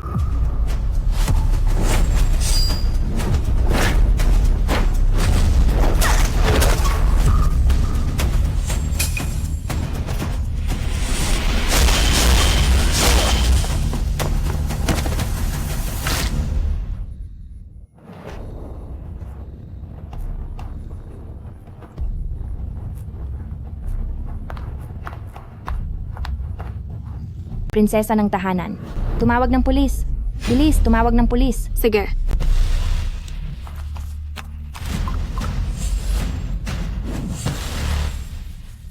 Ah, mag-ingat.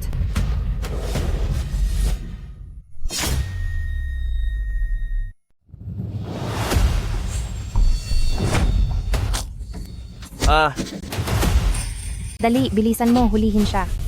Lin Zixing, papatayin kita. Bitawan niyo ako. Ming Xuan, ikaw. Bakit mo ito ginawa? Bakit? Lin Zixing, hindi ko talaga maintindihan. Ano bang meron ka? Isang basura na mas maganda kaysa sa akin. Bakit? Kaya mong walang hirap, agawin ang nag-iisang minamahal ko. Magising ka? Alam mo ba ang sinasabi mo? Duming Xuan, wala nang kahit anong pag-asa sa pagitan natin. Bakit mo nga ba ito ginagawa? Ching Cheng 10 taon kitang hinabol. Anong klaseng tao ako? Ikaw ang higit na nakakalam. Mula pagkabata. Basta ang taong gusto ko. Walang sino man ang makakaagaw. Ikaw! Lin Zixing, yung saksak kanina. Bakit hindi ka namatay? Dapat magpasalamat ka na mayroon kang taong lubos na nagmamahal sa iyo. Ngunit, sa kasamaang palad, ang ganda-gandang babae na ito, kahit ikaw pa, gaano man kataas ang galing sa medisina ni Lin Zixing, mamatay pa rin siya. Linawin mo ang sinasabi mo. Kuya, masama ang balita. Malapit na yatang mawalan ng malay ang panganay na binibini. Kuya, iligtas mo siya agad. Maayos pa siya kanina, hindi ko alam kung bakit. Bigla na lang nagkaganyan. Ito ay Disrupted Soul Powder.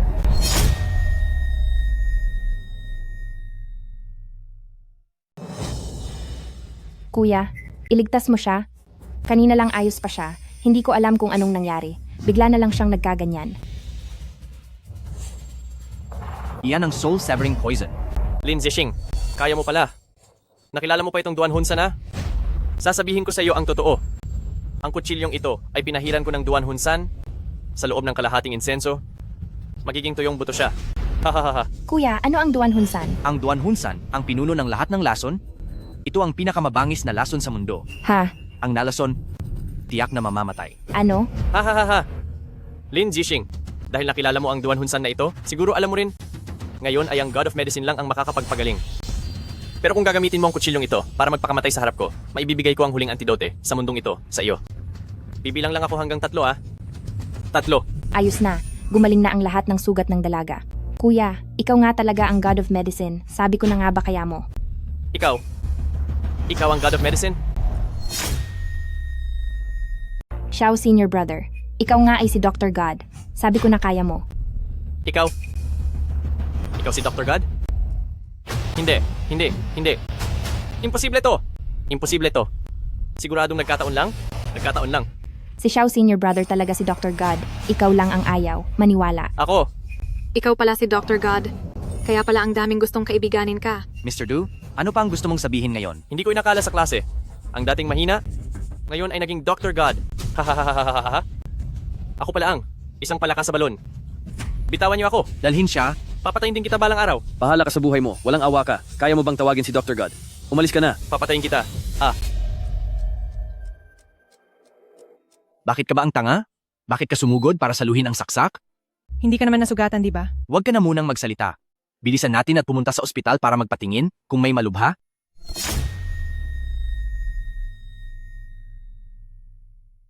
Kang mag-alala.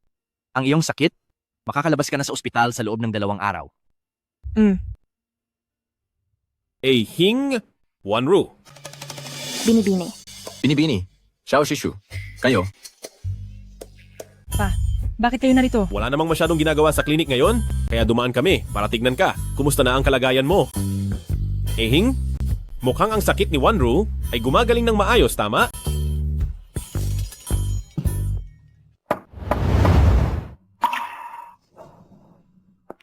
Dumating na si Ching Cheng.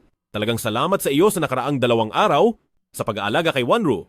Sa totoo lang, narito ako ngayon para mag-propose kay Lindsay Hang. Magpo-propose? Magpo-propose? Paumanhin, mag-usap muna kayo. Magpapainit lang ako ng tubig.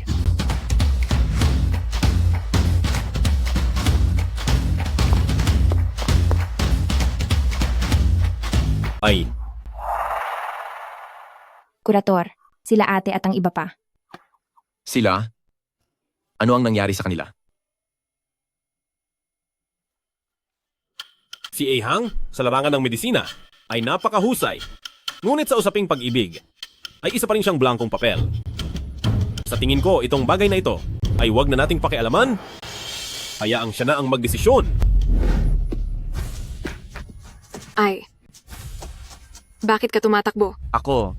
Ngayon, sa pagitan namin, kailangan mong pumili ng isa.